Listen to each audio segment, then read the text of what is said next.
나는 건강할 거다는 생각을 많이 하잖아요. 그래서 사실 우리가 질병이라고 하는 것을 예방할 수 있는 방법이 있음에도 불구하고 우리가 일반적으로 암은 왜 생겼는가는 단순해요. 암을 발견하기 6개월에서 18개월 사이에 어떠한 스트레스를 받았느냐를 꼭 물어봐요. 법에 책 보고 그러면 암은 뭐 힘들다, 이런 뭐 나쁘다, 이런 것만 이야기를 하잖아요.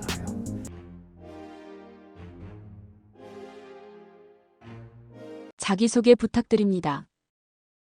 네, 안녕하십니까. 나의암의원 원장 문창식입니다. 저는 현대의학을 했지만 통합의학을 같이 겸해서 암을 치료하고 있고요. 현재 병원에서 직접 환자들을 보고 또 여러분들한테 좋은 정보를 알려드리려고 노력하는 의사입니다. 도대체 내가 왜 암에 걸린 걸까요? 우리 대부분의 사람들은 남이 아무리 아프더라도 나는 건강할 거다는 생각을 많이 하잖아요. 그래서 사실 우리가 질병이라고 하는 것을 예방할 수 있는 방법이 있음에도 불구하고 다 병에 이완이 되는 그런 부분이에요. 우리 암도 마찬가지죠. 암이 상당히 무서운 질환이라는 것은 다 알고 있잖아요. 하지만 암을 예방하기 위해서 뭔가 노력을 하고 있는 사람들이 제대로 암을 예방하기 위해서 자기가 하는 생활 패턴 중에 많은 부분을 하려 하느냐? 안 하거든요. 그거는 뭐냐면 차마 내가 걸리리 이런 생각을 많이 해요. 그래서 우리 환자들이 암이라는 진단을 받게 되면 어때요? 왜 하필 내가 뭘 잘못했다고? 다른 사람 다 그래도 나만은 안 걸릴 거라고 생각을 하는 거거든요. 그래서 우리 암이라고 하는 것은 사실은 왜 나한테만 이런 건 없어요. 모든 사람이 똑같이 암세포를 가지고 있기 때문이에요. 어떤 사람은 어떤 병에 이완되거나 그래서 내가 이완이 나는 안 됐다가 걸리는 이런 부분이 아니고 암은 모든 사람이 암세포를 내 몸 안에서 만든다는 거예요. 그 암세포를 만든다는 것은 이렇게 생각하면 돼요. 우리가 공장에서 어떤 물건을 생산할 때 불량품이 나오잖아요. 우리 인간도 어떻게 보면은 생산 공장이거든요. 세포를 계속 찍어내요. 어느 정도 쓰다가 노화가 되고 어떤 상처를 입거나 그러면은 그 세포는 수선을 해봐요. 그러다 수선에다가 안 되면은 폐기 처분하는 거거든요. 그럼 폐기 처분해서 새로 만들어야 하잖아요. 그럼 만들다 보면은 어때요? 불량품이 나오게끔 되는 거죠. 그래서 우리가 공장이나 이런 데서 불량품은 뭐 폐기 처분을 하든지 뭐 어떤 조치를 하겠지만 우리 사람한테서 만들어진 불량품은 그게 바로 암세포로 넘어간다는 거죠. 그렇기 때문에 하필이면 나라는 그런 부분들은 없어요. 그래서 하필이면 나라는 부분보다도 내가 어쨌든 다른 사람이나 마찬가지로 걸릴 수 있다 생각을 하고 되게 이런 부분들을 생각하는 사람들이 두 갈래로 나뉘어요. 하나는 포기, 하나는 극복할 수 있다는. 그래서 그런 생각을 진단을 받아서 하필 내가라는 생각을 너무 깊게 하다 보면은 엉뚱한 데로 가요. 원망이 싫은 거예요. 내가 부모들한테 뭔가 유전자를 잘못 받아서 이랬나? 또 아니면 내가 무슨 죄를 지었어요? 이것만 탓하고 있는 사람들은 안 좋은 방향으로 가는 거고. 또 이걸 쉽게 받아들이는 사람은 아 그래? 나도 걸릴 수 있지. 하지만 내 삶에 어떤 장애물이니까 넘으면 되지. 그래서 노력을 하고 하는 사람들은 완치로 갈 가능성을 높이기 때문에 왜 하필 나야 하는 생각에 너무 깊게 빠지면 안 된다는 것을 우리 환자분들은 좀 아셔야 될 것 같아요. 암에 걸리는 이유는 무엇이라고 보시나요? 그러니까는 암의 근본 원인은 여러 가지 측면에서 생각해요. 우리가 일반적으로 암은 왜 생겼는가는 단순해요. 암이라는 우리 몸 안에서 불량품이 만들어졌어. 그런데 이 불량품은 죽지를 않는 거예요. 왜냐하면 우리 몸에서는 죽게 하는 자살 시스템이 있어요. 근데 이 자살 시스템이 깨져버릴 수가 있어요. 그렇게 되면 안 죽는 거죠. 그리고 죽지 않고 계속 성장을 하면 아주 단순해요. 안 죽고 계속 크면 암이 되는 거란 말이에요. 자, 그것은 어떻게 보면 우리가 생물학적인 현상으로 볼 수 있는 거고. 근데 우리가 암의 원인에서 저는 가장 중요한 부분이 내가 암을 만드는 거죠. 우리가 암세포하고 암하고는 달라요. 암세포는 이렇게 성장하는 세포 하나를 말하는 거지만 암이라고 하는 것은 이 암세포들이 모아가지고 어떤 큰 덩어리를 만들어서 내 몸을 위협할 수 있는 존재가 된 게 이제 암이란 말이에요. 그러면 이 암세포는 뭐 무조건 다 만들어지는 거니까. 암이 만들어지는 원인은 기본적인 것은 죽지 않고 계속 성장하는 거지만 내거 면역이라든지 아니면 유전적인 변이라든지 내가 살고 있는 환경이라든지 환경은 외적인 환경, 그 다음에 내 몸 안에 있는 내적 환경이 다 말해요. 그런 부분들이 가장 불량했을 때 그래서 암세포를 죽이지를 못하는 경우 이런 경우에 이제 암이 만들어지는데 여기서 제가 이제 이야기를 하고 싶은 것 중에 하나가 뭐가 있냐면 암이라는 게 정말 만들어지기가 어려운 거예요. 우리 몸의 면역은 어때요? 경찰이나 군인들이 꽉 지키고 있잖아요.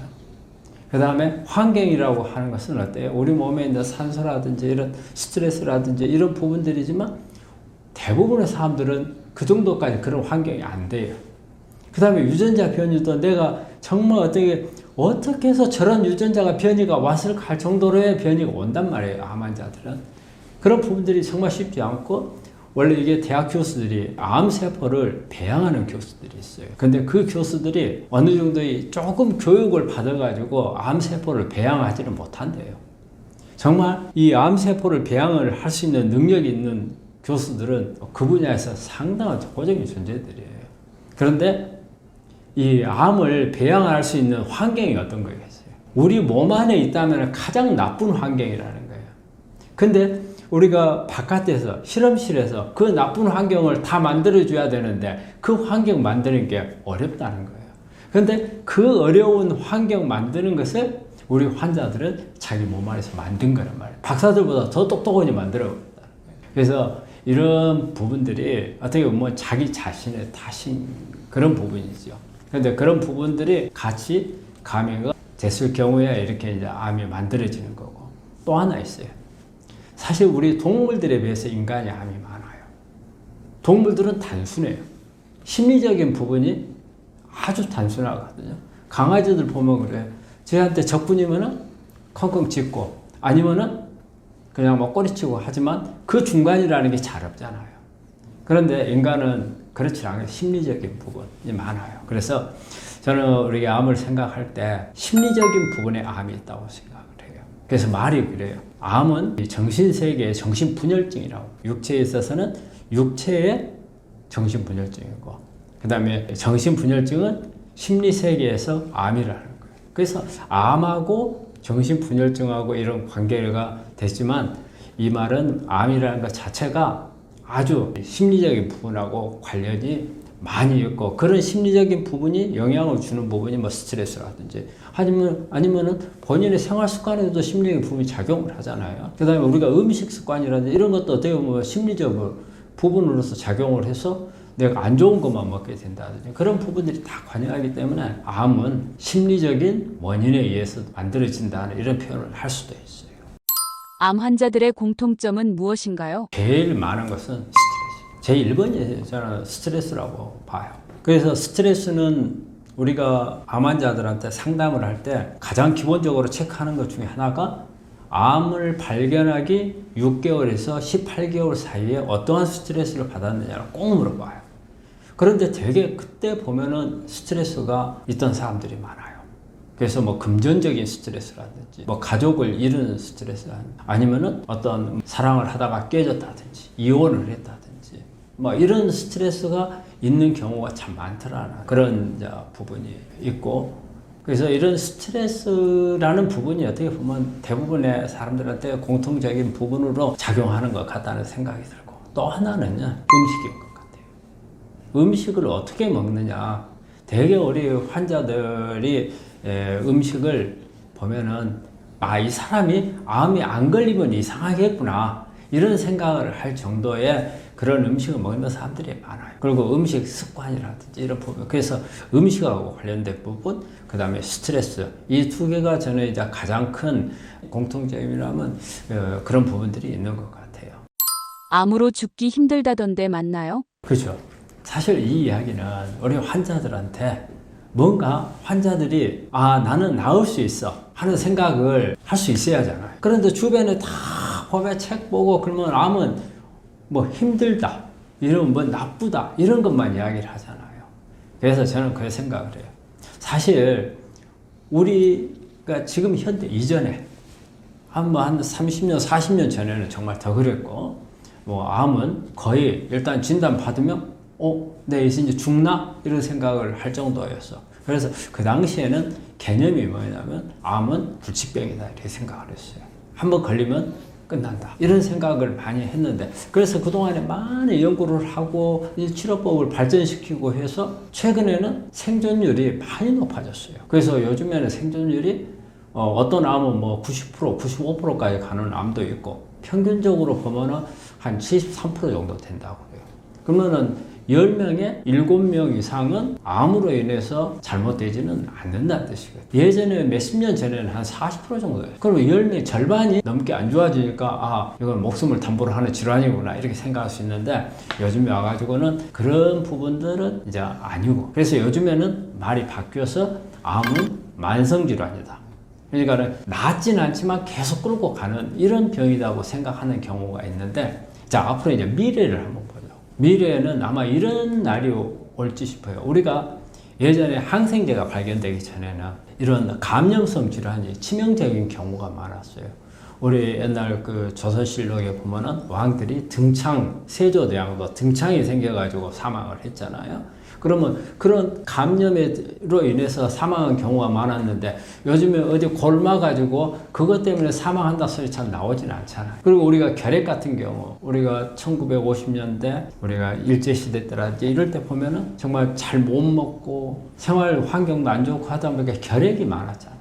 그리고 결핵 걸리면은 정말 지금 암처럼 이제 죽었네 이런 생각을 할 때였어요. 그렇지만 지금 결핵을 걸렸다 해가지고 누가 뭐 목숨을 잃을 거야 생각하는 사람 아무도 없잖아. 그거는 뭐 약 먹으면 좋아해. 근데 앞으로 암이 그럴 거라고 생각을 해요. 그래서 암은, 옛날에는 암 가진 사람들은 다 죽는다고 생각했다더라. 그러면 옆에 있는 사람들이, 그런 때도 있었어? 그런 세상이 이제 올 거라는 거죠. 그리고 그런 부분들이 많이 지금 약들이 개발돼 가고 있어요.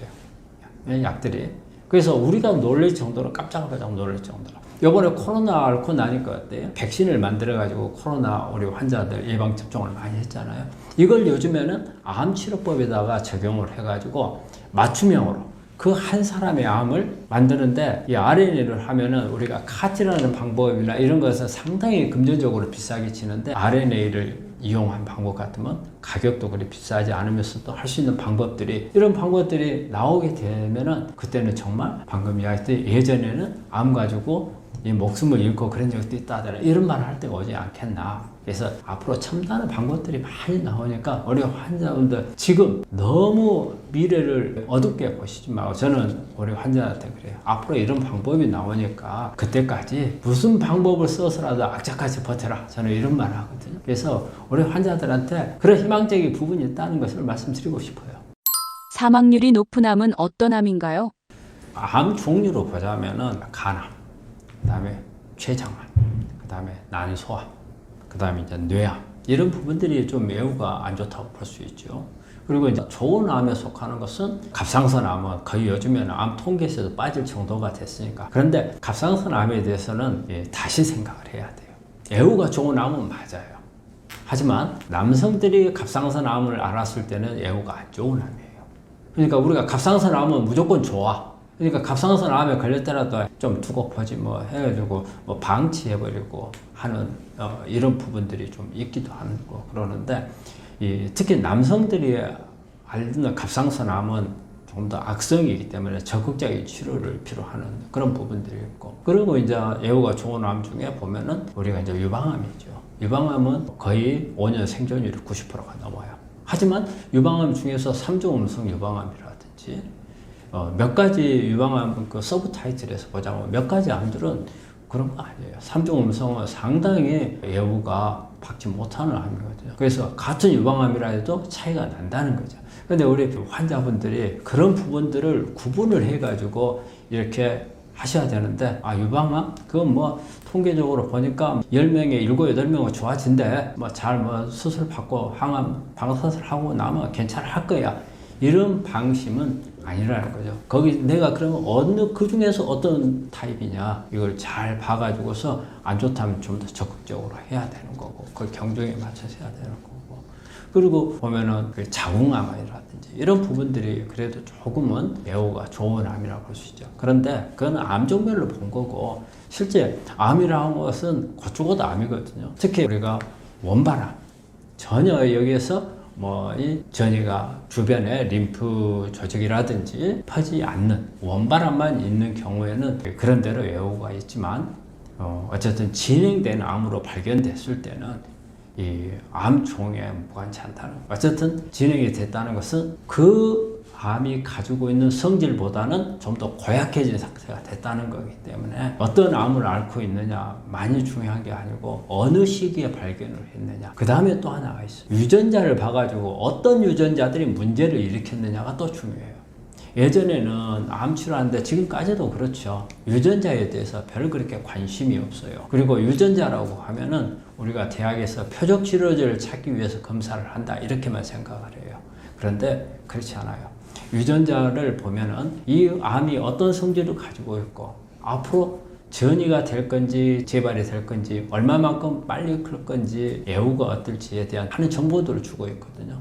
또 한편으로 우리가 후성 유전학적인 치료라는 말을 써요. 이런 방법을 통해서 또 다른 치료법들이 있을 수가 있어요. 우리가 주로 파이토케미칼을 식물의 채식에 많이 있잖아요. 우리가 환자분들이 채식을 많이 해야 된다고 알지만 왜 채식을 많이 해야 돼? 이럴 때 잘 답을 못 하는데 이때 답 중에 하나가 채식이 가지고 있는 여러 가지 물질들, 이걸 파이토케미칼이라고 하는데 이런 파이토케미칼들이 변이된 암을 일으키는 유전자를 끌 수 있는 부분들이 있어요. 이게 후속 유전학적인 치료거든요. 이런 부분들을 사용하기 위해서는 유전자를 잘 봐야 돼요.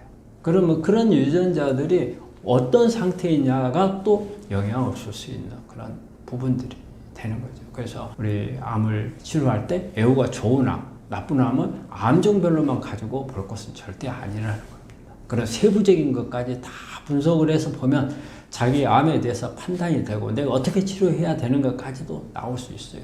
그래서 우리 암 환자분들은 내과 면역에 대한 검사도 철저히 하셔야 되고 그 다음에 유전자 분석도 하셔야 되고 암을 가지고 있는 내 몸을 분석을 해야 됩니다. 그래서 이런 분석 하에서 앞으로 내 치료 계획이 나와야 돼요. 암은 일반 질환하고 다르잖아요. 어떻게 보면 목숨을 걸 수도 있는 거기 때문에 그런 치밀한 계획을 세워가지고 앞으로는 치료를 해야 훨씬 더 내가 현재 상태보다도 더 좋은 예후를 기대할 수 있는 그런 병이라고 생각합니다. 암의 예후는 왜 차이가 생기나요? 암종별로 이렇게 이제 차이가 나는 거는 그 이제 세포가 암세포로 바뀌잖아요. 암세포로 바뀌는데 어떤 암이냐에 따라서 암세포가 진행하는 게 달라지는 거죠. 그 다음에 또 하나는 유전자 변이가 달라요. 어떤 유전자가 잘 변이가 돼요. 유방암에서는 어떤 유전자들이 잘 변이가 일어나더라. 유암에서는 어떤 유전자들이 잘 변이가 일어나. 폐암에서는 어떤 유전자들이 잘 변이가 일어나. 거기에 따라서 달라지는 거고 그 다음에 또 하나는 어떤 장기에 생겼냐 생리적 기능을 갖다가 이렇게 어디 간암 같은 경우에 보면은 혈액량이 엄청 많잖아요. 그렇기 때문에 혈행성 전이라든지 이런 것이 잘 일어날 수가 있는 거고 유방암 같은 경우는 또 림프관을 잘 통해서 나간단 말이에요. 그 림프관을 통해서 나가는 암은 혈행성보다는 좀 덜하는 거예요. 가장 우리가 전이가 될 때 하는 부분이 혈행성을 통해서 나가는 경우가 이제 전이가 되는 거거든요. 그래서 그런 이제 장기 생리적인 기능에 따라서 예후가 달라질 수 있고, 그 다음에 또 어떤 암에 따라서 어디로 전이가 잘 되느냐, 뇌로 전이가 잘 되는 암은 상당히 뇌 전이 때문에 위험해지는 경우가 많겠죠. 또 전립선암 같은 경우는 뼈로 전이가 잘 된단 말이에요. 그래서 그런 그 암 자체의 변이의 특성, 그 다음에 어떤 암에 가지고 있는 생리적인 기능이 위험해질 수 있는 그런 부분들이라든지, 자, 그런 거죠. 그 다음에 또 올 수 있는 게 출발점이 어디냐. 우리가 암 종류는 되게 상피세포라는 것에서 출발을 해요. 그런데 이제 육종이라든지 이런 거는 이제 근육이라든지 뼈라든지 이런 중배엽에서 나오는 이런 부분들에서 시작을 하는 거거든요. 그러면 이런 데서 시작을 하는 암들은 암 중에서도 이게 분화도가 가장 낮아요. 그러니까 가장 악성으로 가는 줄기세포에서 출발하는 경우도 있거든요. 그래서 이제 그런 부분들에서 이렇게 이제 차이가 나는 부분들이 있는 거죠. 그렇기 때문에 모든 암은 그냥 세포가 하나 달라진데 단지 어느 조직에서 생기면 여암, 이제 그런 개념으로만 보지는 않는다. 항암제는 암마다 다른가요?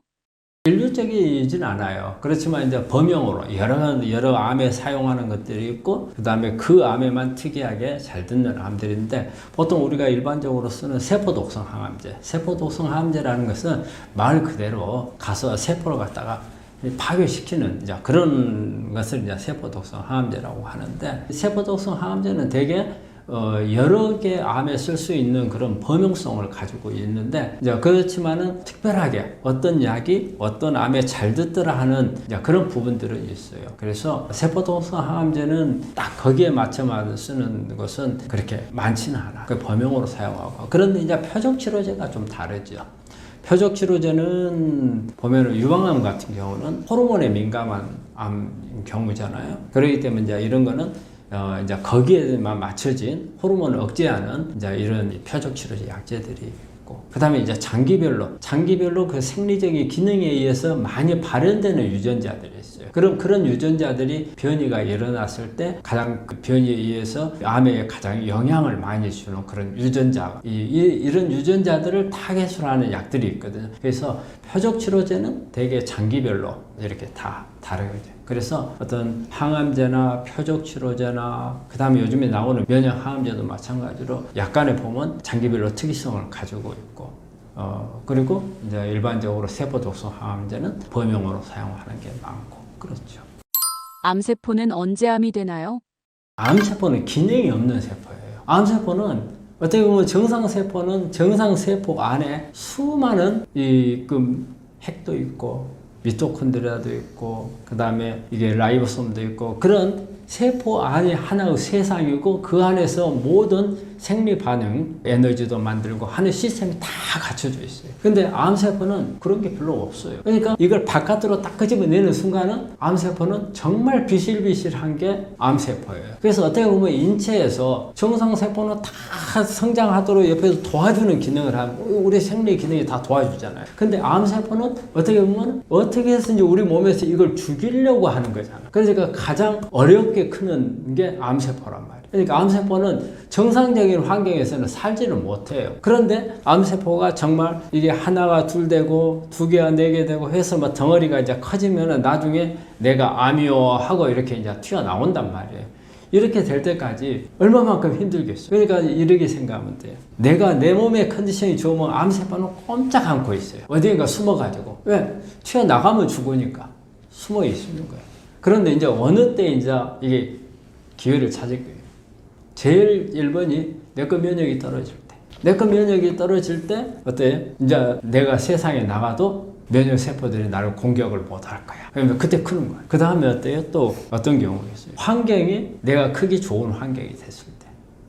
그러니까 내가 크기가 좋은, 암이 크기 좋은 환경이라는 것은 암을 가지고 있는 개체로서 볼 때는 가장 나쁜 환경이에요. 나쁜 환경을 만들어주면은 그때 이제 암이 크는 거잖아요. 내가 생활 습관이라든지 음식 습관이라든지 음식 먹는 거라든지 스트레스라든지 이런 부분들이 암에 유리한 환경이 만들어졌어요. 그런 부분들에 내가 그 암세포가 클 수 있는. 그러니까 암세포는 그런 기회만 노리는 거예요. 그러다 보니까 암이라고 하는 것은 어때요? 크다가도 없어져 버리는 경우가 많아요. 그러니까는 이렇게 지금 가계 전투를 해서 막 커 나가고 있는데 한 10명이 커 나가요. 한 놈은 한 1개월 있다가 면역세포에 걸려서 죽어버리면 없어지는 거예요.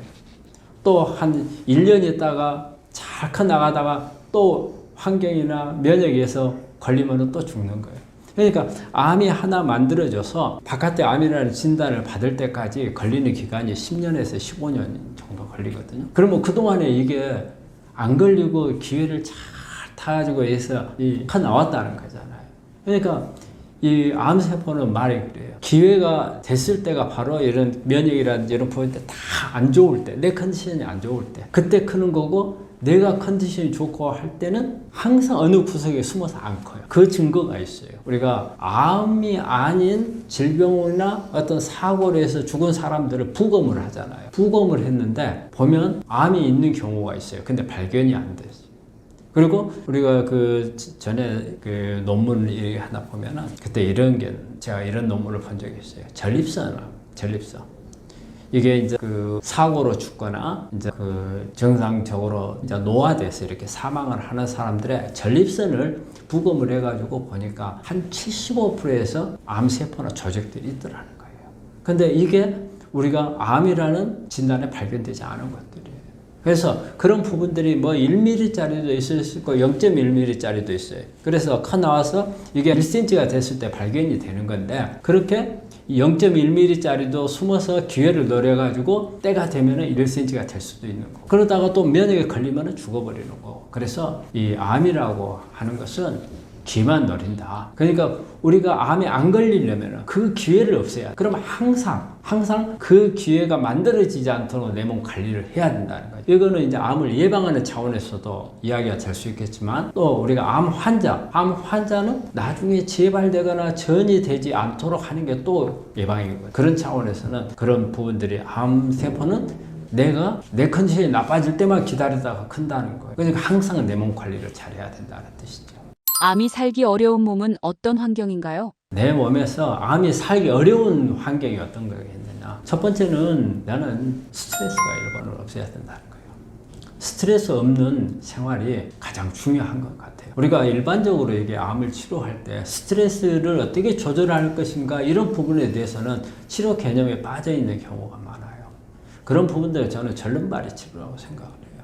스트레스를 없앨 수 있는. 그 다음에 스트레스 없애는 것도 중요하지만 여기에다가 긍정적인 마인드를 심어줘야 된다는 거죠. 이런 부분들이 중요한 부분이고요. 그 다음에 암은 항상 저산소 지역에서 암이 큰다는 거예요. 산소가 부족한 지역. 그렇기 때문에 내 몸에 산소 공급을 잘해야 된다는 거예요. 그래서 운동도 유산소 운동을 해야 된다는 거잖아요. 산소 공급이 잘 가게끔. 또 우리가 산소 공급이 안 되는 경우는 예를 들어서 동맥경화가 있다든지 고지혈증이 있다든지 이런 건 말초에 가서 산소 공급이 잘 안 되는 거거든요. 그래서 말초에 산소 공급이 잘 되려면 혈관이 깨끗해야 돼. 그래야 산소 공급이 잘 되니까 산소 공급이 잘 되면 암세포는 크게 가요. 그러니까 그런 부분들을 많이 만들어줘야 되고 그 다음에 또 우리 세포 기능이 좋아야 돼. 세포막이 좋아야 돼. 그래서 우리가 이제 오메가3라든지 이런 요즘에 만성 질환이라고 하는 것은 모두 다 세포막이나 이런 데서 생기는 병을, 거기에 생기는 염증들을 우리가 이게 만성 질환들, 특히 이제 자가면역이라든지, 뭐 고혈압이라든지, 고지혈증, 그 다음에 심혈관 질환들, 그런 부분들이거든요. 그래서 이런 세포에 염증이 안 생겨야 돼요. 암도 세포에 염증이에요. 그래서 일단은 스트레스 같은 것을 줄여줘야 되고, 그 다음에 산소 공급을 잘 해줘야 되고, 그 다음에 염증이 생기지 않도록 하는 환경, 음식, 그런 부분들을 해줘야 된다 생각을 해요. 뚱뚱할수록 암에 잘 걸릴까요? 체중이 많다 해가지고 암에 잘 걸린다? 체중보다 이제 비만 정도겠죠. 체격이 큰 사람은 체중 많이 나갈 거고, 그 다음에 뭐 체격이 작은 사람들은 뭐 체중이 적게 나가니까 체중에 대한 절대치를 가지고 보기는 어려운데 사실 비만은 암하고 관련이 있어요. 그건 왜 그러냐면 비만을 하게 되면 우리 몸에서 어쨌든 인슐린 저항이 생겨요. 인슐린은 우리 몸 안에서 암을 성장시키는 호르몬 중에 하나예요. 그래서 인슐린이 많아지게 하는 원인은 다 암을 키울 수 있는 그런 부분들이 되기 때문에 비만은 체중이 너무 오버돼서 비만은 암하고 관련이 있다. 그래서 이제 우리가 일반적으로 암 진단을 할 때 제일 먼저 물어보는 게 뭘 물어봐요? 체중이 빠졌습니까? 물어보거든요. 체중이 갑작스럽게 한 달 사이에 뭐 한 4, 5kg가 빠졌다. 이런 경우에는 한 번 정도는 혹시 암이 있을지 모른다는 것을 한번 생각을 해봐야 되는 거죠. 그래서 체중하고 관계는 이렇게 암을 진단하는 데 도움이 되는데, 그럼 왜 암에 걸리면 체중이 빠지는가? 그거는 이제 암 자신이 성장을 하기 위한 에너지가 필요하단 말이에요. 그리고 정상세포가 필요한 에너지, 이게 달라서 그래요. 우리가 암세포는 정상세포보다 에너지를 만드는 비율이 효율성의 가성비가 떨어져요. 똑같은 재료를 줬을 때 18분의 1밖에 에너지를 못 만들어요. 그러면 결과적으로 정상세포하고 똑같은 에너지를 만들려면 18배의 더 많은 재료가 있어야 된다는 뜻이에요. 그렇지만 또 암세포는 무지하게 빨리 크는 거잖아요. 정상세포는 기능만 하면 돼요. 새로 막 만들지까지는 않아. 만들려고 하면 어때요? 에너지가 더 많이 필요하잖아요. 그러다 보니까 18배가 문제가 아니고 한 100배 이상은 써야 되는 거예요. 필요한 거예요. 그러면 우리가 먹는 음식만 가지고는 감당이 안 되더라. 감당이 안 되면 그 다음에 어때요? 어디선가 갖다 써야 될 거 아니에요. 그러니까 내 몸에 있는 지방이라든지 근육이라든지 이런 걸 갖다 막 써버리는 거예요. 그러다 보니까 결과적으로는 내 체형을 구성하고 있는 지방이나 근육 이런 부분들이 줄어들 수밖에 없잖아요. 그러니까 체중의 감소가 되는 거예요. 그래서 체중하고 관계는 일단은 진단에서 체중이 갑작스럽게. 근데 이제 뭐 이게 1년, 2년 사이에 내가 운동도 하고 해서 체중이 빠지는 걸 가지고 암 검사를 할 필요 없는데, 내가 그럴 만한 이유도 없는데 갑작스럽게 체중이 빠지고 내가 체중이 몸이 좀 어지럽다든지 그런 부분을 느낀다 했을 때는 한 번 정도 검사해 볼 필요가 있고, 그 다음에 이제 체중이 너무 오버됐을 때는 내 몸 안에 혹시 성장하고 있을지 모르는 암이 인슐린이 증가가 됨으로써 더 빨리 클 수 있다는 그런 부분이 될 수 있죠. 술과 뜨거운 음식이 정말 암을 만드나요? 간암의 원인 중에서 술이 제일 많을 것 같아요. 술 때문에. 대개는 간암 그러면 술 많이 마셨지요? 이렇게 물어보잖아요. 근데 실제는 간암에서는 제일 많은 것은 간염이에요. 그리고 알코올성으로 하는 것은 한 10몇 프로밖에 안 돼요. 그래서 어쨌든 간암은 이게 술을 많이 마시다 보면 지방간이 되고, 그 다음에 간경화가 오고, 그게 이제 암으로 넘어가기 때문에 술이 알코올의 원인이 돼요. 그런데 우리가 생각하지 못한 암에 알코올하고 관련된 게 있어요. 그게 무슨 암이냐? 요즘에 예전에는 여성들이 술을 그리 많이 안 했지만 요새 술 많이 하잖아요. 특히 젊은 여성들 술 많이 하죠. 그래서 유방암이 요즘에는 알코올이 유방암의 원인이 많다는 것에 많이 자료들이 나오고 있어요.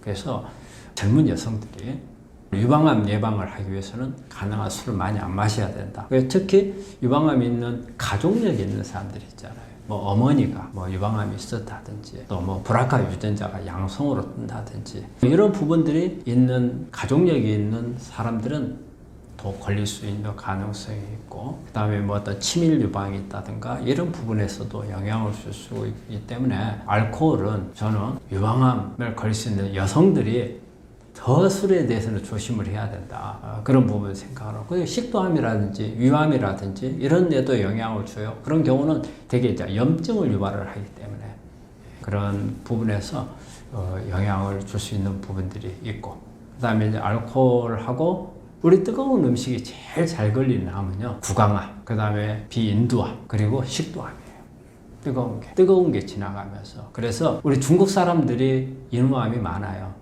그거는 뭐냐면 중국 사람이 뭘 잘해요? 뜨거운 차를 많이 마시죠. 차 문화가 가장 발달이 된 게 중국 사람들이잖아요.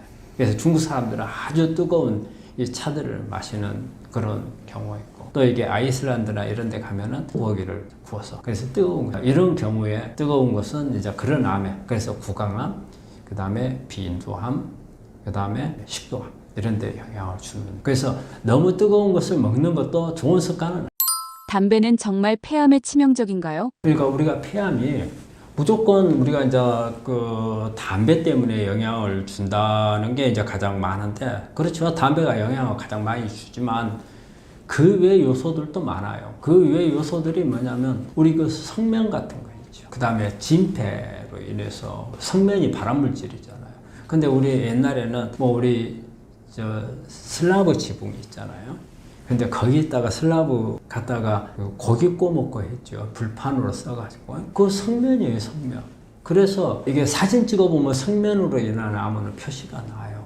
그래서 이제 그런 성면이라든지, 그리고 이제 매연, 특히 이제 그 중에서도 초미세먼지 같은 거, 이런 부분들이 영향을 주는 경우가 많고, 그 다음에 여성들도 요즘에 폐암이 좀 많이 있잖아요. 여성들 폐암은 되게 이제 생각이 쉬운 게 간접흡연이라는 말을 쓰잖아요. 자기는 담배를 피우지 않지만 옆에 담배를 피우는 사람들의 영향을 받았다. 특히 이제 여성들이 이제 간접 흡연이 많은데, 그거는 남편들이 담배를 피는 경우, 그 다음에 뭐 자식들이 담배를 핀다든가 이런 경우는 있는데, 여성들이 폐암 걸리는 것은 간접 흡연보다는 미세먼지예요. 특히 주방 요리하면서 나오는 미세먼지, 뭐 튀긴다든지, 뭐 고기를 굽는다든지 그런 데서 나오는 연기. 그래서 이게 가장 큰 원인이 많은 거고. 그래서 저는 우리 환자들한테 이런 이야기를 하죠. 암 치료를 제대로 하려면 나 주방에 들어가지 마라. 그런 말을 하는데, 그 영향을 상당히 주고, 그래서 우리가 폐암이 잘 발생을 하기도 하지만 일반 암에도 이런 미세먼지, 주방에서 발생하는 미세먼지는 암을 악화시킬 수 있는 요인들이 돼요. 그래서 가능한 한 그런 부분들을 피해야 되고, 내가 꼭 주방에 안 들어가면 안 된다 했을 경우에는 튀김이라든지 생선 굽는 거라든지 이런 부분들은, 그런 요리는 본인들이 안 하는 게 좋죠. 숙변과 변비는 대장암의 원인이 되나요? 숙변이란 말이 상당히 보면은 논란이 돼 있는 말이에요. 우리가 환자들이 숙변 이야기를 하면 이런 이야기를 해요. 원장님, 저는 숙변이 없어요. 왜요? 그러면 저 내시경 했는데 대장 내시경에다 깨끗하대요. 그런 이야기 하거든요. 근데 숙변이라는 게 이 장, 대장 벽에 붙어요. 이 대변 덩어리가 이게 굳어가지고 붙어 있는 변은 숙변이란 말을 안 써요. 숙변이라고 하는 것은 우리가 대장, 점막이라고 하잖아요. 점막에 보면은 이렇게 돌기 모양으로 이렇게 나와 있잖아요. 그 주변에 세균들이 엄청 많이 붙어 있어요. 그래가지고 세균들이 자기 자신들, 특히 나쁜 세균들이 공격을 안 받기 위해서 항생제도 들어올 수도 있고 뭐 여러 가지 공격을 할 수 있는 그 위험 요소들이 있잖아요. 그러니까 균들이 숨어요. 그래가지고 필름을 만들어. 그래서 필름을 쫙 만들고 그 밑에 가서 숨어 있어요, 균들이. 이 필름 막이 숙변. 근데 그거는 거의 투명하게 보이니까 잘 우리가 대장 내시경에서는 보이질 않아요. 그런데 이제 관장을 계속하면 그 씻어내는 거예요. 씻어내다 보면은 거기에 변들이 이제 그런 변들이 이제 떨어져 나와. 벽에 우리가 시멘트 같은 거 회 발라놨는데 나중에 오래되면 떨어져 나오듯이 이 관장을 하거나 계속 이제 커피 관장 같은 이런 게 하면은 그 벽에 있는 것들이 그 필름 막들이 떨어져 나오거든요. 그러니까 아무것도 안 먹었는데도 불구하고 막 변이 많이 나와요. 그래가지고 막 아주 고약스러운 냄새가 나는 변들이 나와요. 막 쑥스레 막 검은색에 가까운 이런 변들이 나오는데 이게 바로 이 장벽에서 떨어져 나온 것들이에요. 이걸 숙변이라고 하는 거고. 그 다음에 이제 변비라고 하는 것은 말 그대로예요. 변이 우리가 음식을 먹고 빨리 항문을 통해서 나가야 되는데 나가지를 못하고 체에 있는 게 변비잖아요. 그래서 보통 음식을 먹고 빠져나가는 시간이 30시간이라고 하거든요. 30시간이 넘었음에도 불구하고 못 빠져나간다. 이런 경우에는 이 변이 우리 몸에서 효과는 나쁜 물질들이나 균들을 끌고 바깥으로 빠져나가는 거잖아요. 그런데 그게 못 빠져나간다 했을 때는 못 빠져나가니까 그 자리에 있으면서 이런 변 속에 들어있는 나쁜 균들이 사고를 치는 거죠. 그럼 우리 몸에 유해하게 되는 거고, 또 발암물질들을 가지고 있는데 그게 못 나간다. 그러면 암을 일으킬 수 있는 원인이 되고, 그러기 때문에 숙변하고 변비는 다른 거고, 개념은 바로 숙변은 장벽에 붙어 있는 오래된 필름 막을 말하는 거고, 변비는 변이 못 나가는 거고, 나쁜 세균들이 채이는 걸 말하는 거죠. 암하고 관련이 많죠. 특히 이제 대장암하고 관련이 많아요. 그거는 왜냐하면 못 나가니까. 그러면은 우리가 대변을 통해서 나가는 게 여러 가지 기능이 있어요. 나쁜 균들을 빼내는 거. 그 다음에 소화 안 되고 된 노폐물들을 끄집어내는 거. 그 다음에 나쁜 균들이나 우리 몸 안에서 노폐물로 빨리 빼내고자 해서 특히 이제 간을 통해서 많이 나오잖아요. 그러면 이런 물질들을 내놓았으면 이거 빨리 빠져나가야 돼.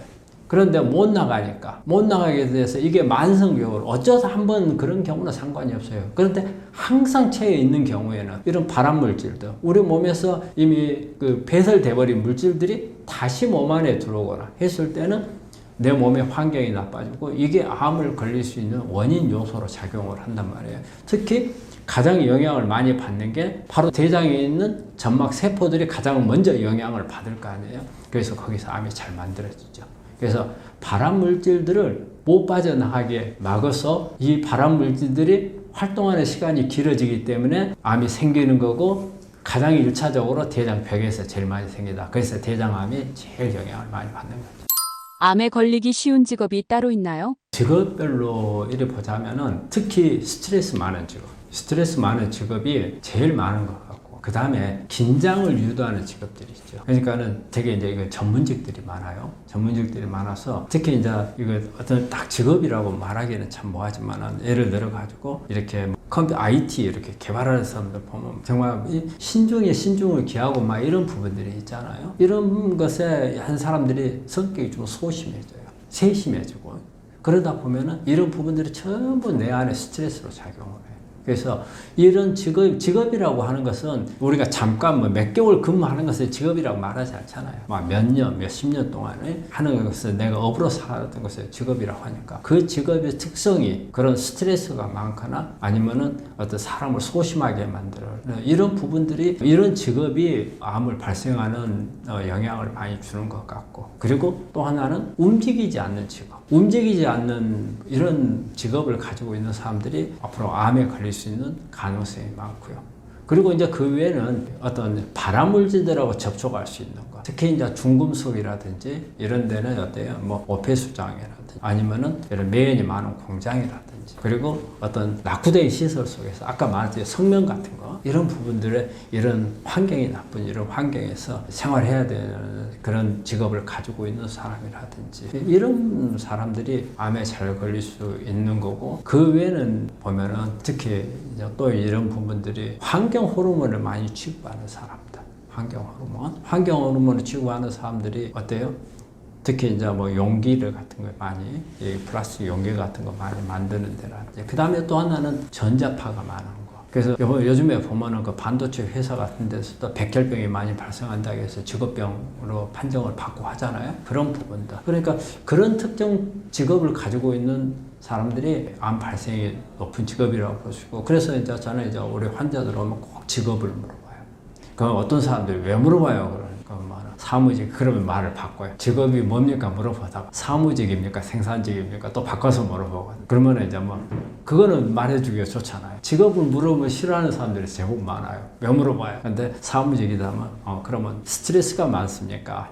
또 이렇게 물어보고 그래서 항상 저는 이제 직업을 그 다음에 생산직이다 그러면은 이제 집중적으로 들어가요. 왜냐하면 어떤 생산직인데 유해 물질들하고 접촉이 되는 게 있는가? 그 유해 물질하고 접촉이 된다면 그 사람이 어떤 유해 물질인가? 이 유해 물질이 암하고 관련이 있겠는가? 그런 부분들을 보기 위해서 파고 들어가고 만약에 그런 게 있다면은 그런 걸 제거하는 치료도 같이. 그래서 직업은 그런 부분들이에요. 암 환자에게 물이 중요한 이유는 무엇인가요? 나는 물을 상당히 암 환자들이 중요시해야 된다고 생각을 해요.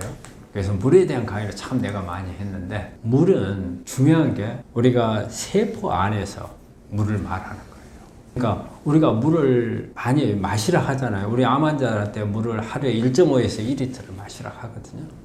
근데 이제 물만 가지고도 상당히 이야기할 게 많은데 우리가 1.5에서 2리터 물을 많이 마시라 하는데 이 물은 항상 빈속의 물을 말한다는 것을 꼭 이야기를 하고 싶어요. 내가 아침에 밥을 먹을 때 국을 먹었다. 그러면 국도 물이잖아요. 그거는 우리가 말하는 물에 해당이 안 돼요. 그거는 그날 먹었던 음식을 소화하기 위한 물일 뿐인 거예요.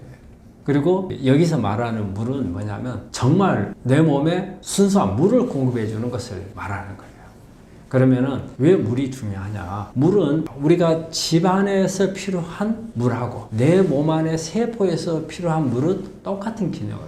우리가 집안에 물이 안 나온다. 그러면 어때요? 설거지도 제대로 안 되겠죠? 그 다음에 화장실에 소변, 대변 싸놨는데 빨리 씻어서 내려보는데 그게 안 되게 냄새가 진동하겠죠? 집안에 청소도 안 되겠죠? 그 환경이 나빠지면 그 안에 사는 사람들 질병이 잘 걸릴 수 있겠죠? 세포도 마찬가지. 세포 안에 물이 없으면은 가장 먼저 세포 안에서는 어떤 일이 항상 일어나요? 항상 에너지를 만드는 기능을 하기 때문에 산화물이 몽땅 만들어져요. 이 산화물을 빨리빨리 처리를 해야 되거든요. 그게 물이에요. 물로 하는 거예요. 그러니까 물이 없으면은 산화물, 이게 노폐물이에요.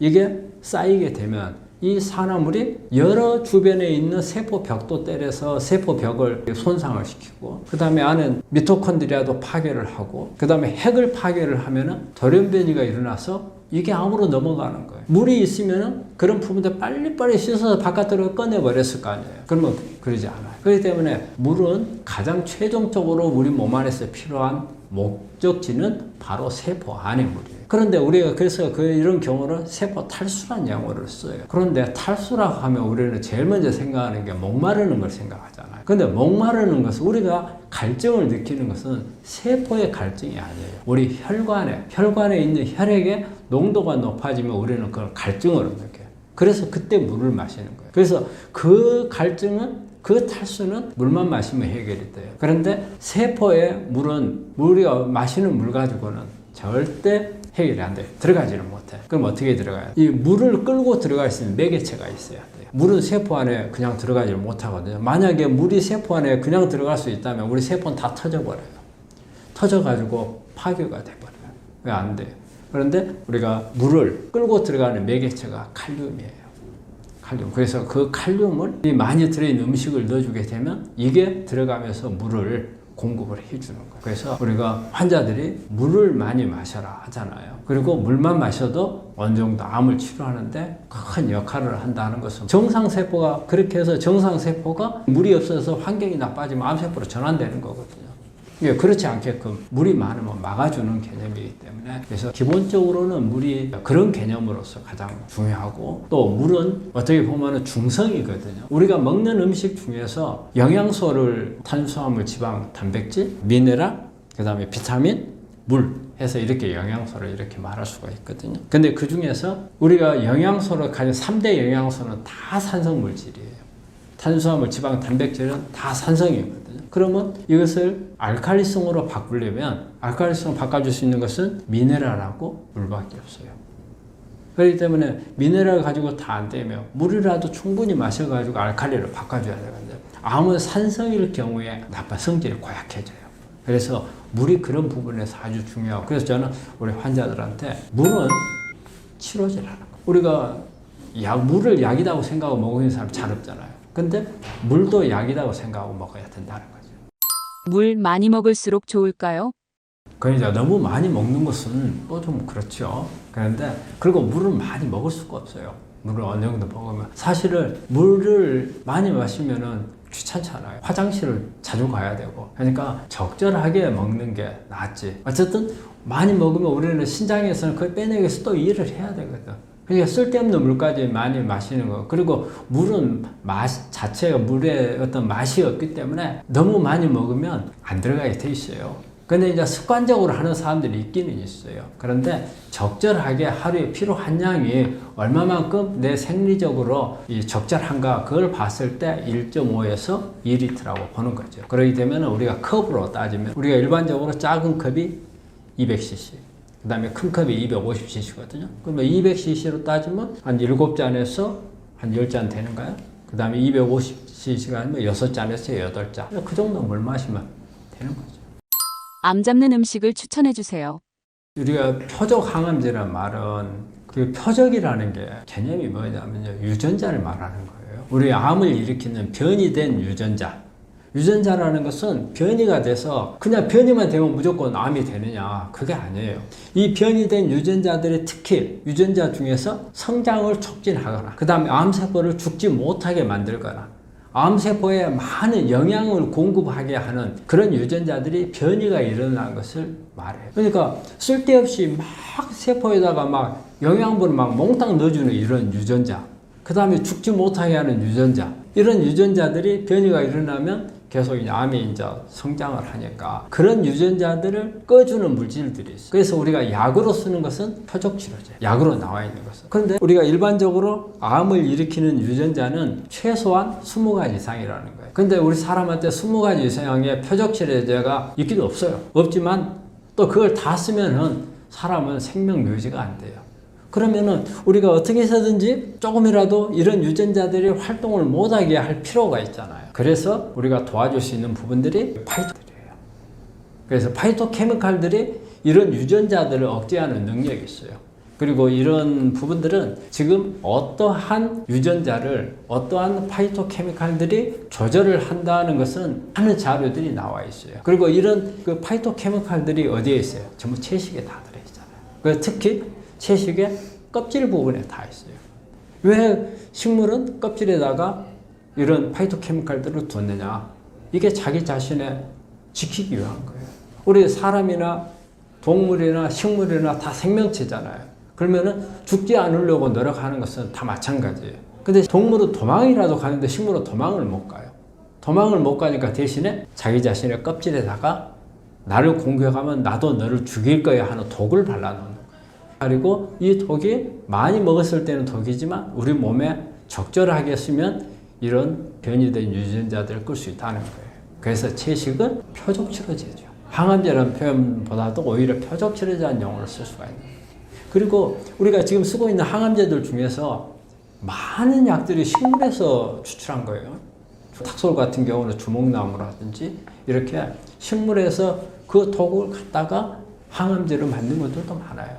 항암력 뛰어난 채소를 추천해 주세요. 그게 이제 우리가 일반적으로 많이 알려진 파이토케미칼들이 있어요. 제일 많이 이제 알려진 게 우리가 양파에서 나오는 케르세체, 특히 이제 암에서는 신생혈관 같은 게 많이 만들어지기 때문에 그런 부분들을 차단하는 거. 그래서 그런 부분들이 있고, 그 다음에 이제 마늘이나 여기 십자과 생물 속에 들은 설포라판. 우리가 마늘이라든지 배추라든지 무면 약간 톡 쏘는 맛 있잖아요. 이게 황이거든요. 그래서 설포라판이 있고, 그리고 이제 포도씨 속에 이렇게 들어있는 레스버라트롤이 있고, 암 환자들이 사과에 목을 매는 사람들이 많아요. 그래서 우리 이제 병원에서 보면 환자들이 하루에 사과 하나씩 안 주면은 막 짜증을 되게 낸다고. 그래서 사과는 암 환자들은 무조건 먹어야 된다 하는데, 나는 사실 암 환자는 사과를 그렇게 많이는 못 먹게 하거든요. 왜냐하면 사과는 껍질이 중요하고 이 안에 과즙은 도움이 안 되거든요. 그런데 환자들이 거꾸로 해요. 껍질은 벗겨버리고 안에만 먹는단 말이에요.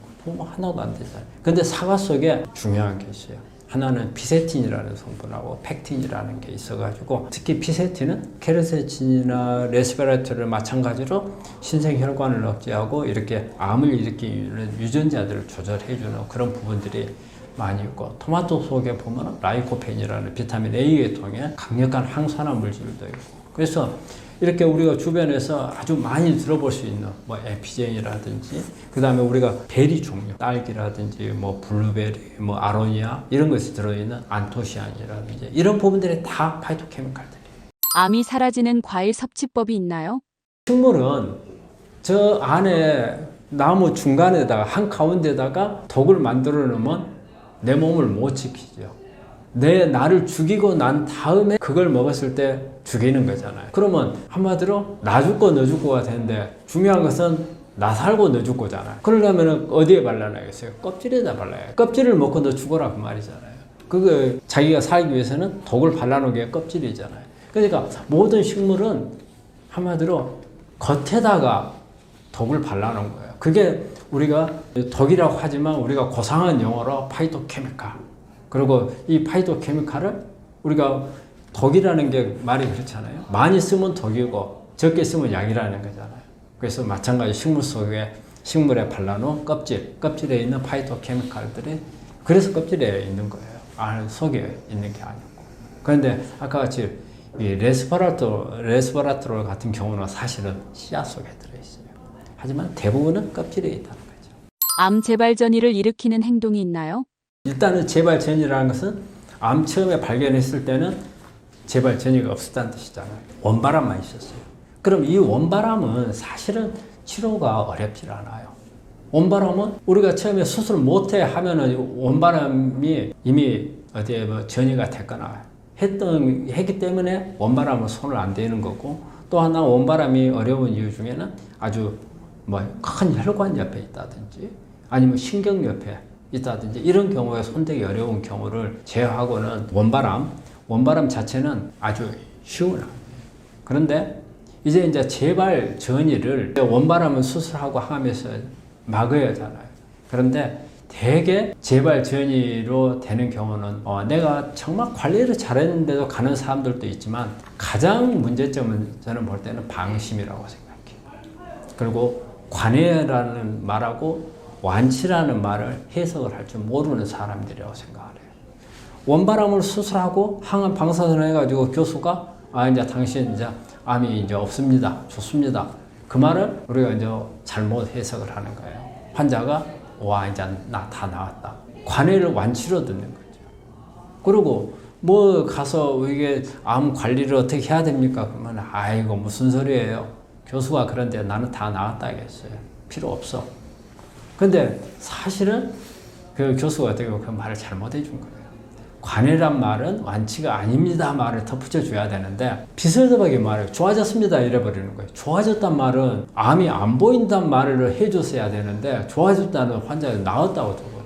그러면 그 다음에 방심을 하는 거예요. 그럼 방심을 하면 내가 평소 때 암에 걸리기 전에 내가 했던 생활로 돌아가 버리는 거예요. 그러면 그 돌아갔을 때 그 환경이라고 하는 것은 암을 키워왔던 환경이잖아요. 하나도 안 바뀌었어. 그대로 가. 그 다음에 내 면역이 취약해 있어도 그대로 가. 내가 잘못된 습관, 음식 잘못된 습관, 그것도 그대로 가. 그러면 어느 구석에 숨어 있을 수 있는 눈에 보이지 않았던 암세포가 그때부터 다시 클 수 있단 말이에요. 근데 그때부터 크는 암은 속도가 빨라. 이미 내 원바람이 있다가 떨어져 나간 암세포는 원바람에 붙어있는 암보다는 성질은 고약해졌어. 고약해져서 떨어져 나가 있지만 사이즈가 적기 때문에 꼼짝 안 하고 있는 것처럼 보여. 그렇지만 성장 속도는 빨라져요. 그러면 원바람을 제거했으면 이게 성장 속도가 빨리 못하도록 내 몸에 있는 것들을 고쳐줘야 되는데 내가 고쳐줄 방심했으니 고쳐줄 필요가 없잖아요. 그러다 보니까 나중에 1년, 2년 있다가 검사해 보니까 재발, 전이 이렇게 나오는 거죠. 그래서 첫째는 저는 제일 안 좋은 원인이 방심이라고 생각을 해요. 그 다음에 두 번째는 면역 관리. 내가 우리 환자한테 이런 이야기해요. 수술 항암 방사선 다음에는 무슨 치료하려냐 물어봐요. 당신 뭐 하랍니까? 그러면 환자들이 불안하잖아요, 되게. 아까 방심하는 경우도 있겠지만, 와, 어떻게 해야 돼요? 불안하잖아요. 그러면 그 다음에 내가 뭘 해야 되냐? 그 다음에 그 이야기를 하죠.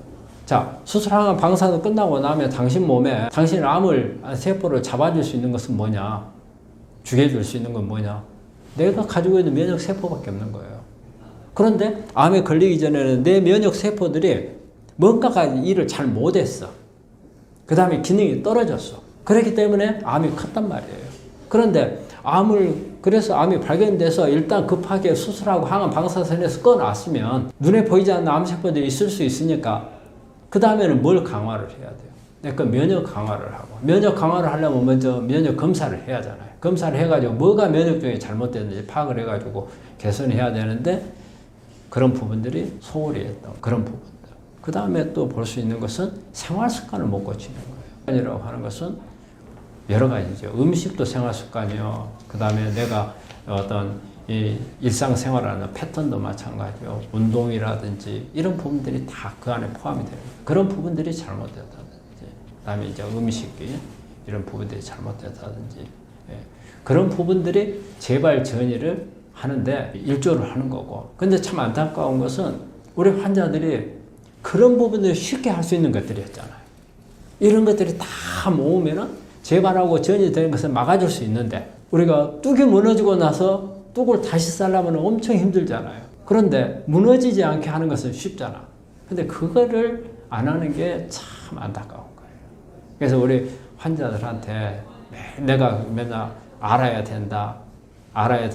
그 다음에 알고 실천하는 것은 어렵지 않다. 단지 오래 가니까 사람이 지쳐버리는 경우가 많거든요. 그럼 끈기 있게 하면은 재발 전이는 안 된다. 이런 부분들을 설명을 하는데 재발 전이 되는 원인은 저는 근본적으로 그 암 자체가 고약한 암이어서 그럴 수도 있어요.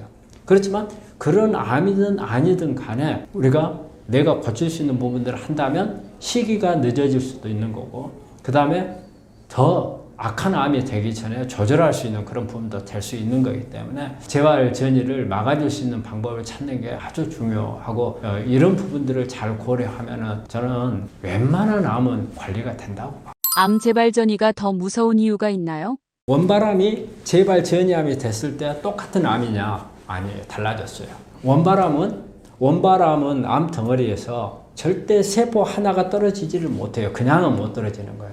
우리 세포하고 세포는 딱 붙어 있어요. 모든 세포가 단독으로 딱 지 마음대로 떨어져 나와 있는 것은 우리 혈액에 있는 적혈군이, 백혈군이 이런 세포들 외에는 우리 몸을 구성하고 있는 세포는 전부 다 붙어 있어요. 떨어지면 안 돼. 그런데 재발됐거나 이런 부분들은 재발된 암이라는 것은 암 주변에 어디엔가 그 수술해서 살아남아가지고 남아있는 놈들이 큰 거란 말이에요. 그런데 요놈들은 뭘 다 겪었어요. 항암 방사선 다 겪었잖아요.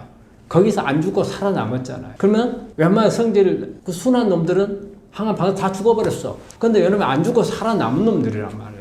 이놈들이 재발했을 때는 여기서 살아남았을 때는 뭔가가 살아남을 만한 요인을 가지고 있다는 거잖아요. 그래서 살아남았고. 그 다음에 전이 된 암은 여기서 림프관을 통하든지 혈관을 통하든지 멀리 갔어. 가는 동안에 우리 면역세포가 길목 다 지키고 있어요. 다 지키고 있다가 걸리면 죽는 거예요.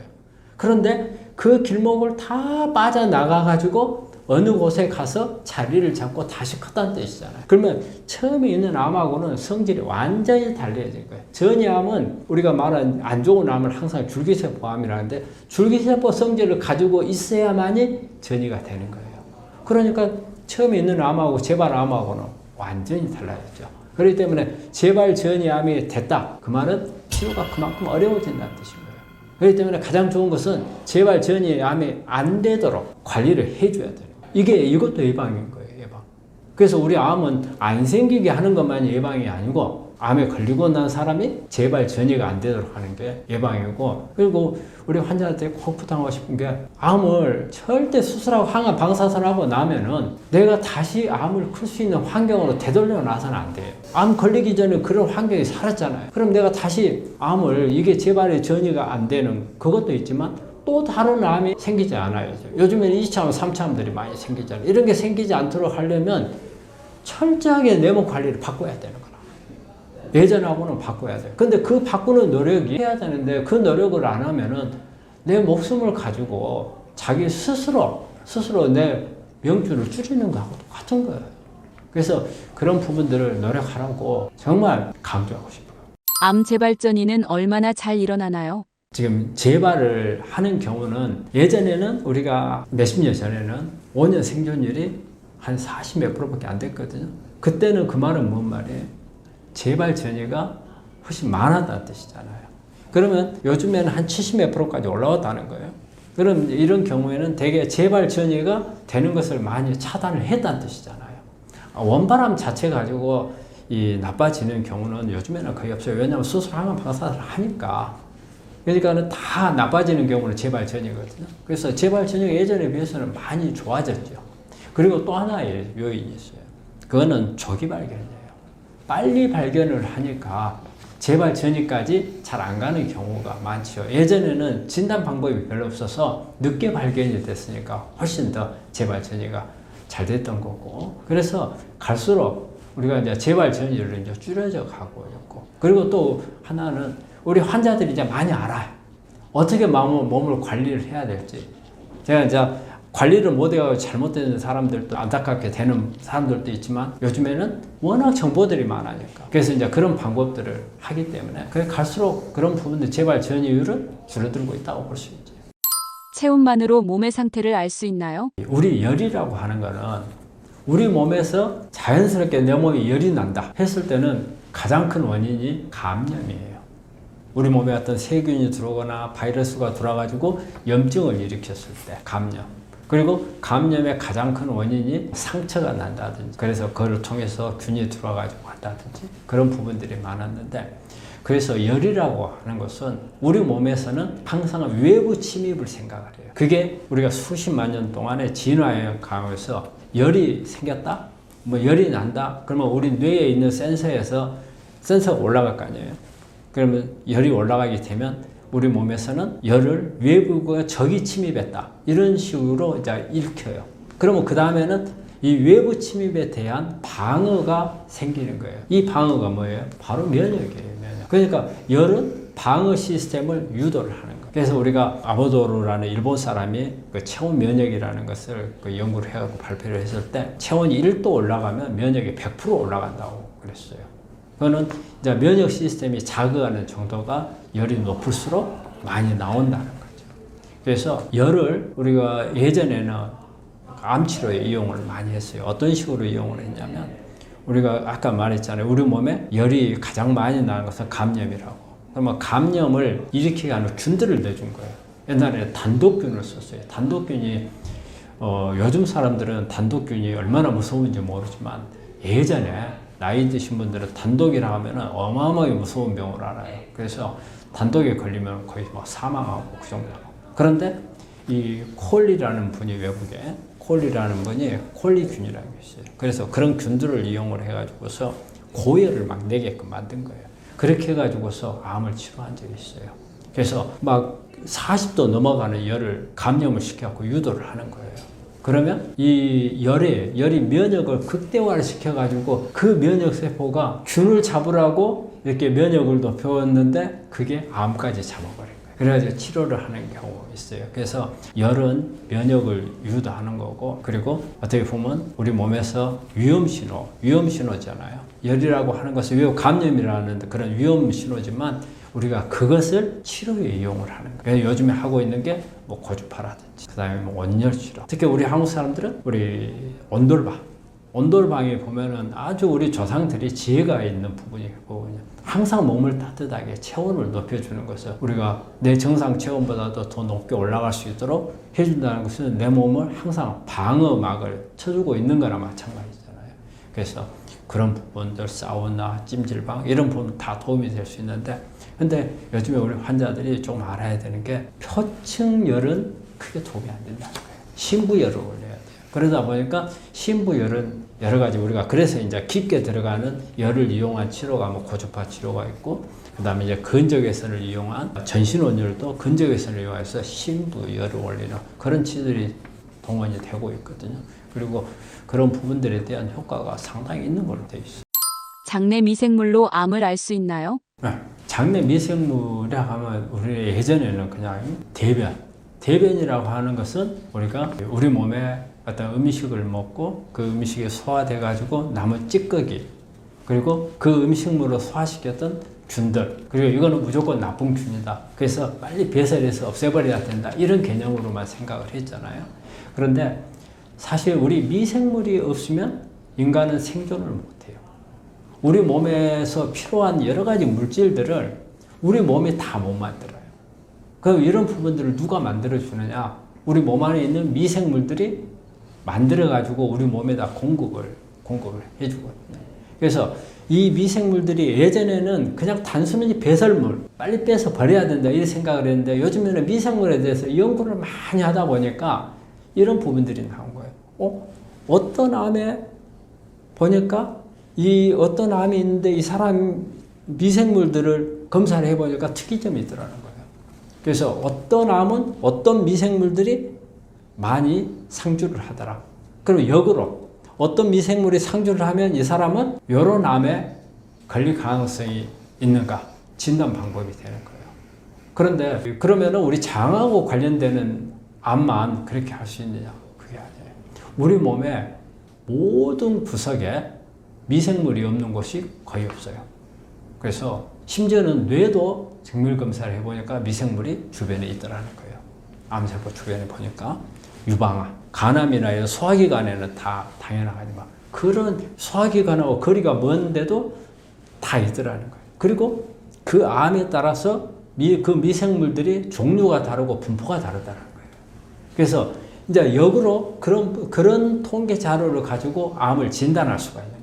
그래서 진단법에도 요즘에는 그런 미생물들을 가지고 진단하는데, 중요한 거는 미생물을 가지고 암을 치료할 수도 있다는 거예요. 그러면은 이 미생물 분포를 좋은 미생물 분포로 바꿔주면 이 암이 어때요? 치료가 될 수 있는 이런 부분들도 있다는 거예요. 그래서 요즘에는 미생물 치료인데, 외국에서 많은 자료들이 나오는 거 보면 첨단 치료법 중에 미생물이 들어가요.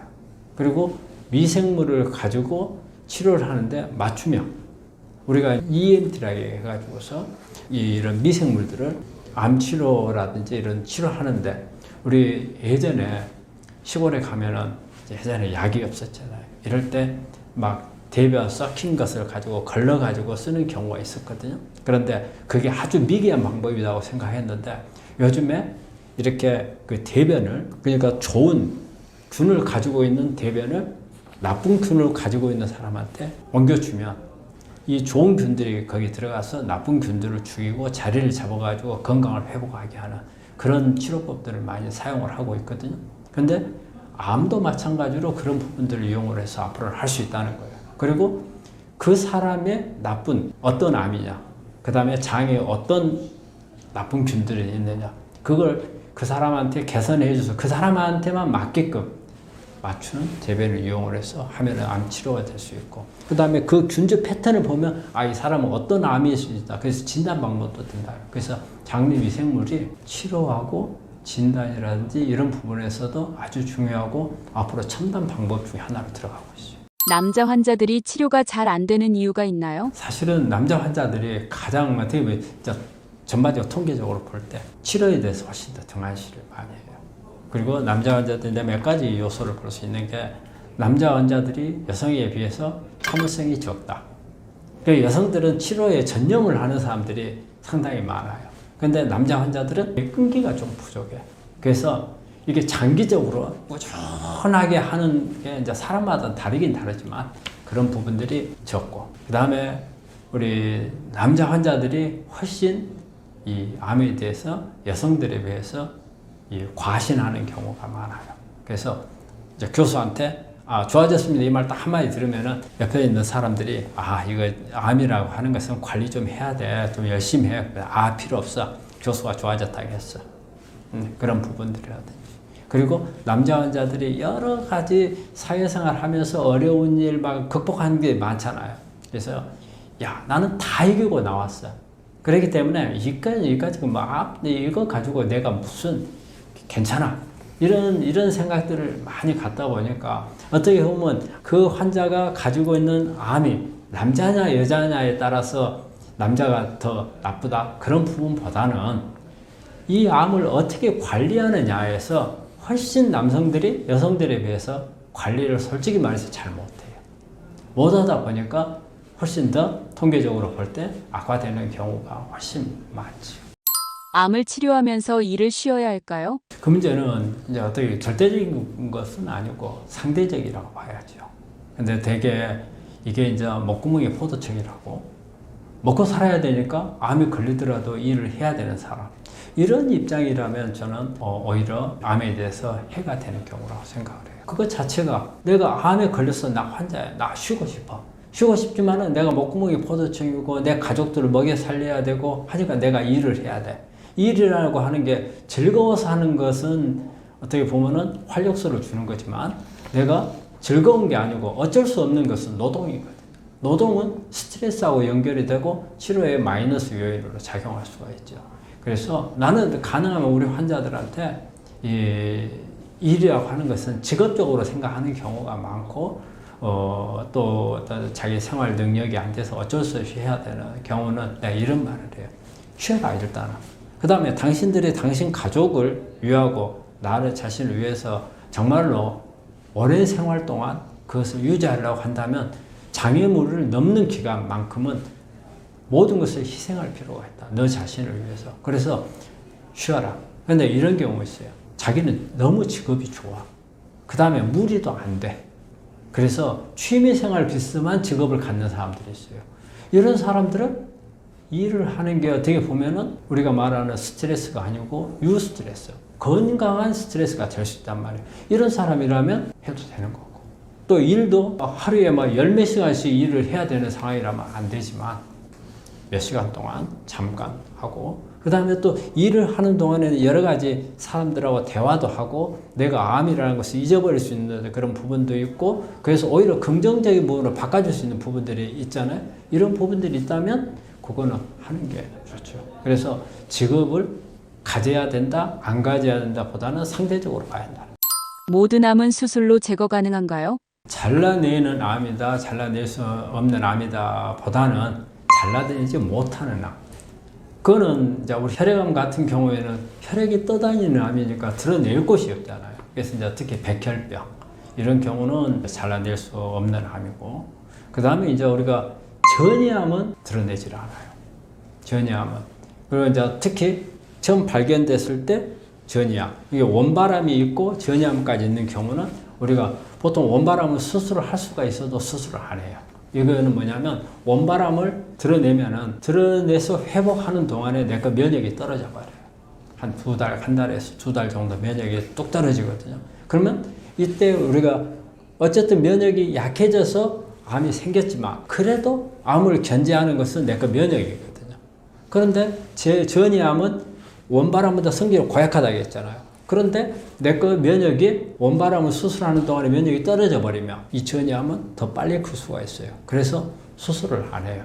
근데 이 원리를 이용을 해서 우리 자연치유 하는 분들이 수술하지 마라 이런 용어를 써요. 말을 쓴단 말이에요. 그건 잘못됐어요. 왜냐, 수술이라고 하는 것은 어때요? 원바람만 있는 경우에 수술한단 말이에요. 그런데 우리 자연치유를 말씀하신 분들은 눈에 보이지 않는 암이 원바람을 들어내서 갑자기 커져가지고 전이 된 암으로 커져서 오히려 수술해가지고 더 나빠져 버릴 수가 있으니까 하지 마라 그건데, 원바람은 덩어리가 크단 말이에요. 그러면 이거 자연치유만 가지고 삽으로 깔짝깔짝 긁어내가지고 언제 없앨 거예요? 먼저 포크를 꽉 집어내가지고 없애주고, 자, 면역이 떨어져. 그럼 면역 보충해주면 될 거 아니냐 이거죠. 그렇기 때문에 그런 경우 원바람을 하는데, 사실 전이가 돼 있는 암은 전이가 돼 있는 덩어리가 됐잖아요. 그래서 요걸 들어 내가 면역이 떨어지면 이게 훨씬 빨리 클 수가 있는데, 그때 내 그 면역을 커버하더라도 이게 감당을 못할 경우가 많아요. 그렇기 때문에 일반적으로 전이암 이런 경우는 수술을 하지 않고, 그 다음에 또 하지 못하는 암이 있어요. 하지 못하는 암은 바로 뭐냐면 큰 혈관 옆에 있는 암이 붙어 있어. 때에다가 잘못하면 혈관 터져버리면 큰일 나잖아요. 그래서 이제 이런 거. 그 다음에 신경이 옆에 있어가지고 신경을 먹어 들어갔어. 신경을 덮어버렸어. 이런 암이 있으면은 신경 끊어지면은 문제가 생기잖아요. 그래서 이런 경우에는 못하는 암이에요. 이런 경우는 만약에 꼭 해야 될 암이다 그러면 먼저 항암이나 방사선을 해가지고 이런 혈관에서부터 떨어지게끔 만들고 신경에서 떨어지게끔 만들고 해서 위험하지 않는 상태가 됐을 때 수술하죠. 그러니까 이렇게 수술을 못하는 암은 혈액암이라든지 아니면은 전이암이 된 경우라든지 아니면은 중요장기에 위험 요소가 있는 경우에는 못한다는 거죠. 수술을 하면 왜 면역력이 떨어지나요? 면역이 떨어지는 것은 우리 생리 반응이에요. 우리가 이 면역이 강화됐다는 것은 죽이는 개념이 강화가 된 거예요. 어떻게 면역이라고 하는 것은 외부 침입자를 공격해서 죽이는 거잖아요. 그 다음에 면역이 저하됐다는 것은 이것을 죽이는 것을 못하게 하는 거예요. 그 면역이 떨어졌다는 거죠. 자, 그러면은 우리 수술을 하게 되면 우리 몸에 상처가 났잖아요. 우리 몸에 상처가 나면 우리 몸에서는 생리적으로 그 상처를 낫기 위한 시스템 체제가 바뀌는 거예요. 우리가 그 면역으로 따지면은 어때요? 면역이 억제되어야 재생 프로그램이 돼야 돼요. 그러니까 면역으로 따지면은 면역 저하 상태로 가는 거예요. 그러니까 면역을 낮춰놔야 재생 프로그램이 작동이 잘한단 말이에요. 그러니까 생리적으로 우리가 수술하고 난 후에 상처를 낫기 위해서는 어떻게 보면 면역이 저하 상태가 되는 거예요. 그걸 말하는 거예요. 그래서 생리적인 면역 저하지 이 암덩어리가 면역을 저하시키거나 그런 건 아니죠. 고령자의 암은 수술을 해야 할까요? 사실은 암세포도 우리가 요즘에 암은 젊은 사람들이 더 위험하다 이렇게 알고 있잖아요. 그 이유는 정상세포가 젊은 사람들이 훨씬 더 활기차고 능력도 좋잖아요. 그런데 나이 드신 분들은 나이 드신 만큼 세포 기능이 떨어지고 그 다음에 세포가 이렇게 성장하는 기능도 떨어져요. 그러니까 우리가 암세포도 그런데 정상세포도 그렇지만 젊은 사람들이 갖는 암세포도 어떻게 보면은 나이 드신 분들이 가지고 있는 암세포보다 활동력이 훨씬 좋은 거예요. 그러다 보니까 젊은 사람들이 성장 속도가 빨라. 그래서 젊은 사람들이 갖는 암이 더 나쁘다. 이렇게 보고 그 다음에 생존율도 더 낮다. 자, 그러면 이제 나이 드신 분들을 보면 빨리 안 커. 그래서 말이 그래요. 나이 드신 분들이 암에 걸리면 자기 수명대로 산다 이런 말을 써요. 그건 뭐냐면 암세포도 성장력이 떨어지는 거예요. 동력이 떨어져요. 그러니까는 같은 유전자 변이가 일어나더라도 나이 드신 분들이 암은 빨리 안 큰다는 거죠. 그래서 속도가 떨어지기 때문에 이 나이 드신 분들이 암에 걸렸을 때 젊은 사람들만큼 서둘러서 수술을 해야 된다든지 그런 부분도 아니고 어떤 경우에는 이런 판단을 내려봐야 돼요.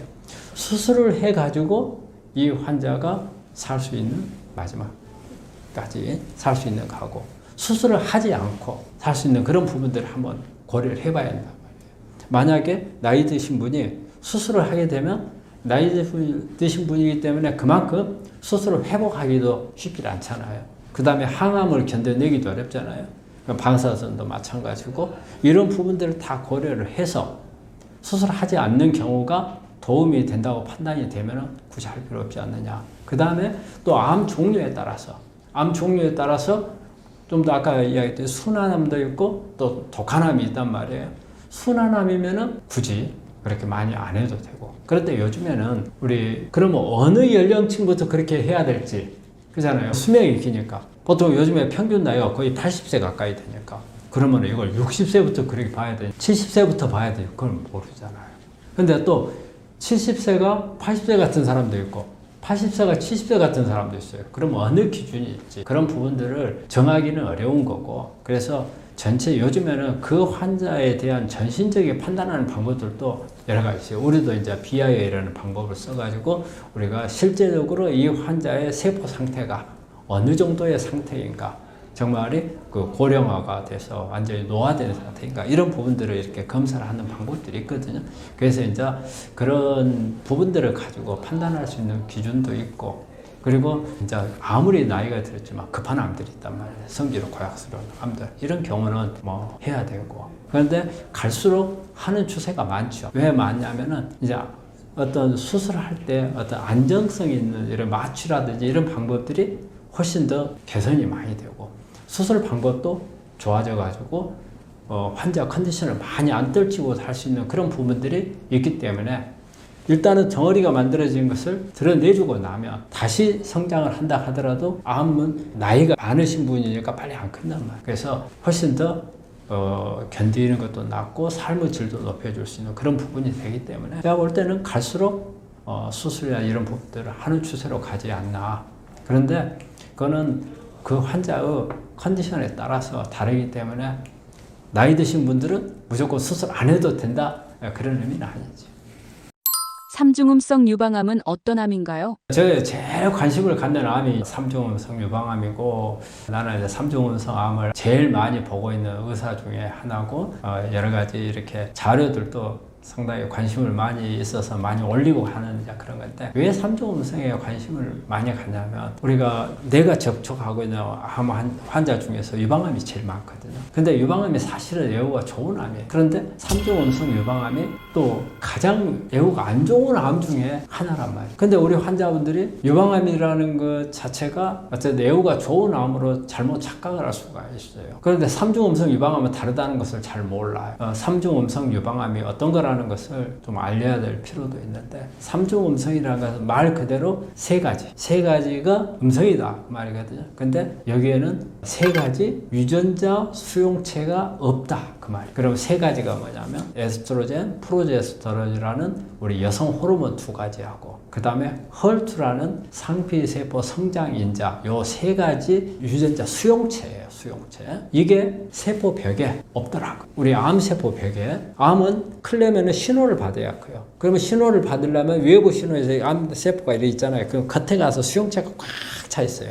그래가지고 외부에서 이 수용체에다가 신호를 줘요. 자, 신호를 받아가지고 빨리 암세포 하나 더 만들어라, 두 개 만들어라 신호를 주는 거거든요. 근데 이 수용체가 받아들이는 수용체가 아무것도 없더라. 세 가지가. 이건 삼중음성. 그러면 단순히 그게 없다는 표현은 그래 되지만 그 가지고 있는 의미가 달라요. 세 개 없기 때문에 나쁘다 그런 뜻이 아니에요. 뭐냐면 이 수용체들이라는 것은 우리 몸에 세포가 기능을 하기 전 단계가 있고 기능을 하는 단계가 있어요. 그러면 우리가 기능을 하지 않는 단계라는 것은 엄마의 난자와 아빠의 정자가 이렇게 합쳐져 가지고 세포가 됐잖아요. 그러면 어느 정도 막 그 올챙이 모양으로 막 개수가 늘어나. 그러다가 어느 시기가 되면 그때부터 어느 세포는 위 조직이 되고 어느 세포는 간 조직이 되고 이렇게 바뀌어. 뭐 유방도 되고. 그러면 이때를 갖다가 분화라 말을 써요. 이제부터 이제 기능을 하는 이렇게 나뉜다 그 말이에요. 그러면 이런 단계의 이제 암이라고 하는 것은 어떤 거냐면 내가 나이가 50이야. 근데 50세에 암이 걸렸어. 그러면 이 암은 나는 내 몸은 50세인데 암세포는 퇴행이란 말을 써요. 어느 때로 가느냐? 암은 빨리빨리 크잖아요. 우리 몸에서 빨리빨리 클 때가 언제예요? 엄마 뱃속에 있을 때 빨리빨리 크잖아요. 그러면 빨리빨리 크니까 그때 유전자를 깨워가지고 막 빨리 크는 거예요. 그러니까 내 나이는 50인데 암세포는 엄마 뱃속에 있는 나이로 돌아가 버린 거예요. 그래서 퇴행이란 말을 써요. 그러면 어디까지 가느냐? 여기서 멀리 가면 갈수록 악성암이에요. 그러니까 가장 악성암은 엄마 난자와 아빠 정자가 수정했을 때 그런 세포가 해서 활동했던 유전자를 활동은 단계까지 가면은 그게 가장 나쁜 암이에요. 그러니까 세포가 기능을 할 수 있는 것은 그래도 순환암인 거예요. 그 다음에 이제 기능을 못하는 암으로 가면 갈수록 악성암이거든요. 이게 삼중음성이라는 게 양성하고 음성 차이가 딱 그 차이라. 왜냐하면 양성은 이제 세포들이 기능을 하니까 호르몬도 필요하고 성장 이제 필요하다고 말이에요. 그러니까는 이게 보인다 그 말은 기능을 하는 암이다. 아무것도 없다 그 말 이제 기능 못하는 암이다. 그러면 기능 못하는 암은 이게 줄기세포야. 그러니까 우리가 일반적으로 유방암은 대개는 기능을 하는 세포에서 암이 시작을 해. 그러니까 순환암인데 이 삼중음성 유방암은 출발부터 기능을 못하는 세포에서 출발한다 그 말이에요. 그게 악성암. 그러다 보니까 이제 그런 개념으로 해서 이제 나쁜 건데 우리 또 다른 면에서 보면은 삼중음성이 수용체가 없다 보니까 쓸 약이 없는 거예요. 수용체가 있으면은 이 수용체들이 계속 그 자극을 해가지고 암이 되니까 예를 들어서 호르몬 수용체다. 그러면 이게 암이었다. 그러면 호르몬을 갖다가 억제를 시켜버리면 암을 억제할 수 있어. 그런 약이 있어. 그 다음에 헐투도 양성으로 뜨면은 이거를 억제를 시켜버리는 허셉틴이라는 약이 있어. 그래서 이런 약들을 가지고 치료할 방법이 있는데 삼중음성이 되면 다 음성이니까 암은 생겼지만은 치료할 방법을 없는 게 또 하나의 문제가 되는. 그 다음에 우리가 출발선상이 일반 암하고 달라버리고 출발선상이 활동하는 데서는 순환암이 되는데 이거는 악성암 줄기세포 시작을 하니까 그냥 암이지만 우리 암 중에서 가장 안 좋은 게 육종이거든요. 육종처럼 스타트를 하는 거예요. 그래서 다른 약들도 안 들고 또 내성이 잘 생겨요. 그래서 삼중음성이 아주 어려운 암이에요. 그래서 이제 우리가 삼중음성을 강조하는 게 그런 부분이고 그 다음에 삼중음성은 관리도 달라. 관리도 다르기 때문에 치료 방법을 일반 암하고 똑같이 해서는 안 되는 부분들이 있어요. 삼중음성 유방암 치료를 서둘러야 하는 이유가 있나요? 삼중음성 중에서 우리 환자들한테 본인들이 직접 느끼는 경우가 있어요. 왜냐하면 암을 진단을 받았어. 조직검사를 했어. 하고 이제 수술 날짜 받고 하잖아요. 또 아니요 선항암으로 예를 들면 항암 날짜를 받는데 날짜가 바로 오늘 조직검사하고 2, 3일에 수술해 주는 것도 아니고 일주일 있다 하는 것도 아니고 최소 한 달 넘어서 수술을 하게 되거든요. 그러면 그 사이에 본인이 느낄 정도로 빨리 커버리는 경우가 있어요. 삼중음성 때 그런 현상이 잘 나와요. 그러니까 일반 유방암은 그 정도까지 성장 속도가 빠르질 않아요. 삼중음성 때 주로. 그러니까 이런 경우에 그래서 내가 항상 하는 게 삼중음성은 조직검사를 해가지고 삼중음성이 나오면 빨리 서둘러라 하는 거예요. 그만큼 그렇게 빨리 성장을 해버리기 때문에 빨리 하라는 그런 이야기를 하고 그 다음에 아까도 말했죠. 조직검사 한 경우에 특히 그렇고 그 다음에는 우리 삼중음성 유방암인 경우에 조직검사를 안 하더라도 이런 말을 나 진단받고 다음 뭐 하려고 하는데 조금씩 커지는 것 같아요. 이거는 암이라고 하는 것은 본인이 느낄 정도로 빨리 크는 건 아니거든요. 내 촉감이 느낄 정도는 아니거든. 그런데 뭔가가 더 압박도 하는 것 같고 느낌도 더 손으로 이렇게 촉지를 해보면 더 넓어지는 것 같고 이런 경우 그런 경우는 빨리 해야 되는 거고 그 다음에 삼중음성은 특히 항암을 할 때 선항암을 수술하기 전에 선항암이라는 게 있어요. 먼저 항암제를 써가지고 암 사이즈를 줄여가지고 수술하기 좋게끔 만드는 게 요즘에 선항암을 하는데 선항암을 함에도 불구하고 암세포가 안 줄어들고 커지는 사람들이 있어요. 근데 되게 대학에서는 그런 것을 경과를 잘 보지 않고 타임 스케줄대로 항암을 해버리거든요. 그러니까 그러다 보니까 교수들도 놓치는 경우가 있어요. 그럴 때 본인이 만져보니까 항암을 하고 있는데도 안 줄어들고 하는 것 같다. 이런 경우는 아주 급하게 서둘러야 되는. 그래서 삼중음성은 어떻게 보면 모든 치료를 빨리빨리 진행해야 되는. 그리고 또 뭐냐면 하다가 내성이 생기는 경우가 삼중음성 때 많거든요. 안 듣는 것 같다고 얼른 빨리 다른 방법을 바꿔야 되고 그래서 삼중음성 때는 그런 경우에 좀 치료가 서둘러야 되고 그 다음에 잦은 체크를 통해서 전환을 빨리 할 수 있어야 되는 거예요. 삼중음성 유방암 환자에게 칼륨이 중요한 이유는 무엇인가요? 왜냐하면 삼중음성 유방암이 보면은 다른 치료가 많지 않잖아요. 표적 치료도 있고 그 다음에 항암도 그렇게 잘 안 듣고 그 다음에 빨리 성장을 하고 그 다음에 줄기세포 쪽이고 그런데 줄기세포에서 가장 문제가 되는 게 산성화예요. 몸 안에. 산성화가 줄기세포라는 것은 문제가 뭐냐 우리 면역세포가 줄기세포 공격을 잘 안 해요. 줄기세포가 되면 우리가 암세포는 뭔가가 변했잖아요. 내 정상세포에서 변했기 때문에 면역세포가 가서 공격을 할 수가 있어. 근데 줄기세포로 바뀌면은 이 암세포를 우리 몸, 이제 면역세포가 암세포라고 못 읽어요. 줄기세포가 되면. 그래서 우리 몸 안에 그런 시스템이 있어요. 줄기세포로. 그러니까 공격을 못 해. 근데 이 암세포가 줄기세포처럼 위장을 하는 게 산성화예요. 산성화가 되면은, 산성화가 됐을 때 지금 이제 우리 면역세포들이 우리 몸 안에 공격을 안 하는 시스템이 뭐냐면, 엄마가 애를 가졌을 때 애는 아빠 거 절반, 엄마 거 절반이잖아요. 엄마 입장에서는 100% 엄마 게 아니잖아. 이게 이물질이에요. 근데 이물질이지만 내가 면역세포들이 공격을 안 해요. 그래서 공격을 안 하는 상태가 한마디로 그 줄기세포거든요. 근데 이 줄기세포 표시를 산성화해요, 바로. 그래서 엄마 뱃속에 있을 때 공격을 안 하는 것을 우리가 면역세포가 읽는 것은 줄기세포 상태에서는 안에 산소 공급이 잘 안 돼요. 그리고 저산소 지역이면서 산성화가 됐어요. 그러니까는 이 산성화 상태가 있으면 우리 면역세포들은 이게 애기 아닌가 하는 식으로 인식을 하는 거예요. 그러다 보니까 공격을 잘 안 해요. 그래서 어쨌든 우리가 암세포 주변에 암세포가 지가 안 죽으려면 산성화를 잘 만들어야 돼. 산성화를 잘 만들려면 면역세포가 공격을 잘 안 한단 말이에요. 그러니까 그래서 우리가 암세포는 포도당을 이용해서 젖산을 만들어가지고 산성화를 만들잖아요.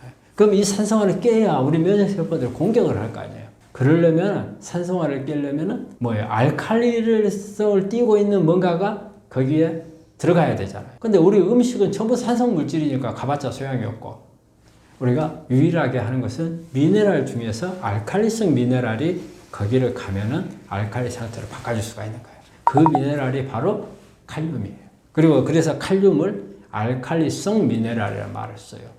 그리고 또 약간의 알칼리를 띠고 있는 게 칼슘이나 마그네슘. 이것을 알칼리 유사 물질이다 해서 알칼리토 미네랄, 칼슘이나 마그네슘인데, 어쨌든 산성화를 가장 예방해 줄 수 있는 것은 칼륨이에요. 그래서 칼륨이 많은 음식을 먹어야 되는데, 방금 말한 이런 음식들이 칼륨이 많은 음식들. 그래서 이게 산성화를 막아주는, 그래서 이제 그런 음식들이 삼중음성이 산성화를 많이 유도를 하는 부분이기 때문에, 그래서 그런 음식들이 중요하다는 거예요. 삼중음성 유방암 환자에게 고주파 치료를 권유하는 이유는 무엇인가요? 고주파가 삼중음성 암 환자한테만 도움이 다 된다는 그런 의미가 아니고, 사실 삼중음성 유방암이 다른 치료법들이 많지 않다는 거예요. 그리고 내성이 잘 생긴다는 거예요. 그래서 고주파를 하게 되면 두 가지 기능을 가지고 있어요. 하나는 직접적으로 우리가 암세포가 있고 그 위에서 고주파를 해주게 되면 이 고주파 열이 들어가서 약 한 42도 이상의 42도에서 43도 사이에 열을 발생을 해서 이 열로 인해서 암세포를 죽일 수가 있어요. 다이렉트로 괴사를 시켜버릴 수가 있어요. 그리고 정상세포는 혈액순환이 되기 때문에 안 죽어요. 근데 암세포는 혈액순환이 잘 안 돼. 그래서 죽어요. 그런 효과를 직접적으로 볼 수 있는 효과가 있기 때문에 그런 부분이고, 또 하나는 면역을 고주파가 활성화를 시켜줘요. 아까 말했잖아요. 열이 높아지면 우리 몸에서는 외부에 적이 침입으로 생각하고 면역이 높아진다고. 그래서 면역을 강화를 해서, 그러니까 삼중음성에만 고주파가 좋다 그런 의미가 아니고, 다른 여러 가지 치료법들이 잘 안 듣기 때문에, 그래도 고주파는 직접적으로 암을 죽여주는 효과가 있기 때문에 그래서 고주파를 권하는 거예요. 삼중음성 암 환자라면 무엇을 해야 할까요?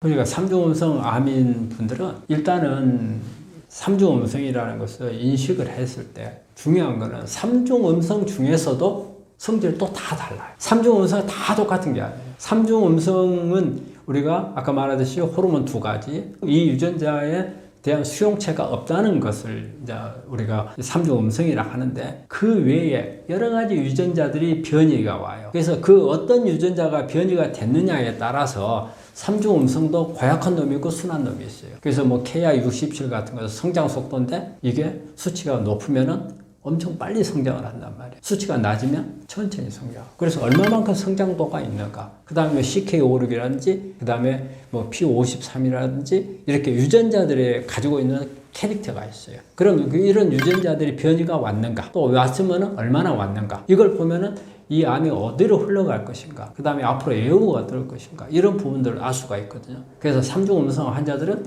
일단은 무조건 그런 유전자를 봐야 된다. 그래서 요즘에 삼중음성은 이 NGS라는 검사도 의료보험으로 다 해주고 있어요. 다른 암은 그 검사를 안 해주지만 삼중음성 유방암 환자들은 대학에서 다 그걸 해주거든요. 그 이유는 뭐냐면 삼중음성 때는 그런 유전자가 중요하기 때문에 이렇게 NGS라는 아주 넓게 그 변이된 암을 검사하는 방법이 있어요. 조직을 가지고요. 이런 검사들을 해주거든요. 그만큼 삼중음성 때는 그런 부분들이 중요하기 때문에 다른 암에는 그런 검사를 안 해주지만 이거는 해준다는 거예요. 그래서 이렇게 정확하니 삼중음성 중에서 내가 어느 타입에 들어가는지를 체크를 해야 된다는 게 치료하는 데 있어서 중요한 요소고, 또 하나는 아까 제가 얘기했듯이 산성화를 만들지 마라. 산성화를 적극적으로 예방하라고 저는 우리 삼중음성 환자들한테는 그 이야기를 꼭 해요. 그 다음에 삼중음성은 여러 가지 치료법이 없기 때문에 어떻게 해서든지 면역을 강화해야 된다. 면역이 마지막 보루다 이렇게 생각. 그래서 면역을 강화해서 면역세포에 의해서는 삼중음성을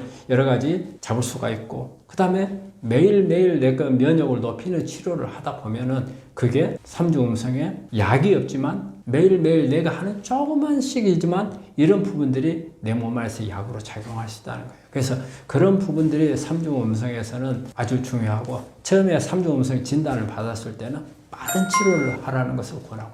구독자분들께 해주고 싶은 말씀이 있으신가요? 제가 요즘에 이런 데 강의를 하면서 우리가 공부에도 보면 기초가 있고 강론이 있고 하듯이 우리가 총론, 강론 이런 게 있는데, 저는 우리 환자들한테 우리 환자분들이 항상 뭐냐면 뭐가 암이 좋더라, 뭐는 안 좋더라 이런 것만 하는데 그것보다는 기초 지식이 상당히 중요하다. 그래서 밑바탕을 알면은 내가 내 자신에 대한 암을 치료를 하는 데 있어서 어떻게 할 것인가 응용을 할 수 있고, 누가 어떤 것을 권하든지 어떤 치료 방법을 권하더라도 내가 그것을 받아들여야 될지 말아야 될지 스스로 판단할 수 있는 부분이 있거든요. 그래서 우리 환자분들한테 저는 이런 총론적인 부분들을 많이 좀 알려주고 싶어요. 그래서 그런 기초를 가져야 되는데 우리 환자분들 그런 데는 별로 관심이 별로 없어. 뭘 먹으면 낫는가 이것만 찾는데, 그거는 아주 어떤 한쪽에 치우쳐 있는 사소한 그런 부분이고, 진짜 중요한 부분은 내 몸 전신을 어떻게 관리할 건가, 내 몸이 어떻게 생겼는가부터 알아야 암을 알 수가 있어요. 그래서 암이라고 하는 것은 정말 내 인생에서 가장 중요한 기로에 서 있는 부분이기 때문에 이 기로를 잘 넘기려면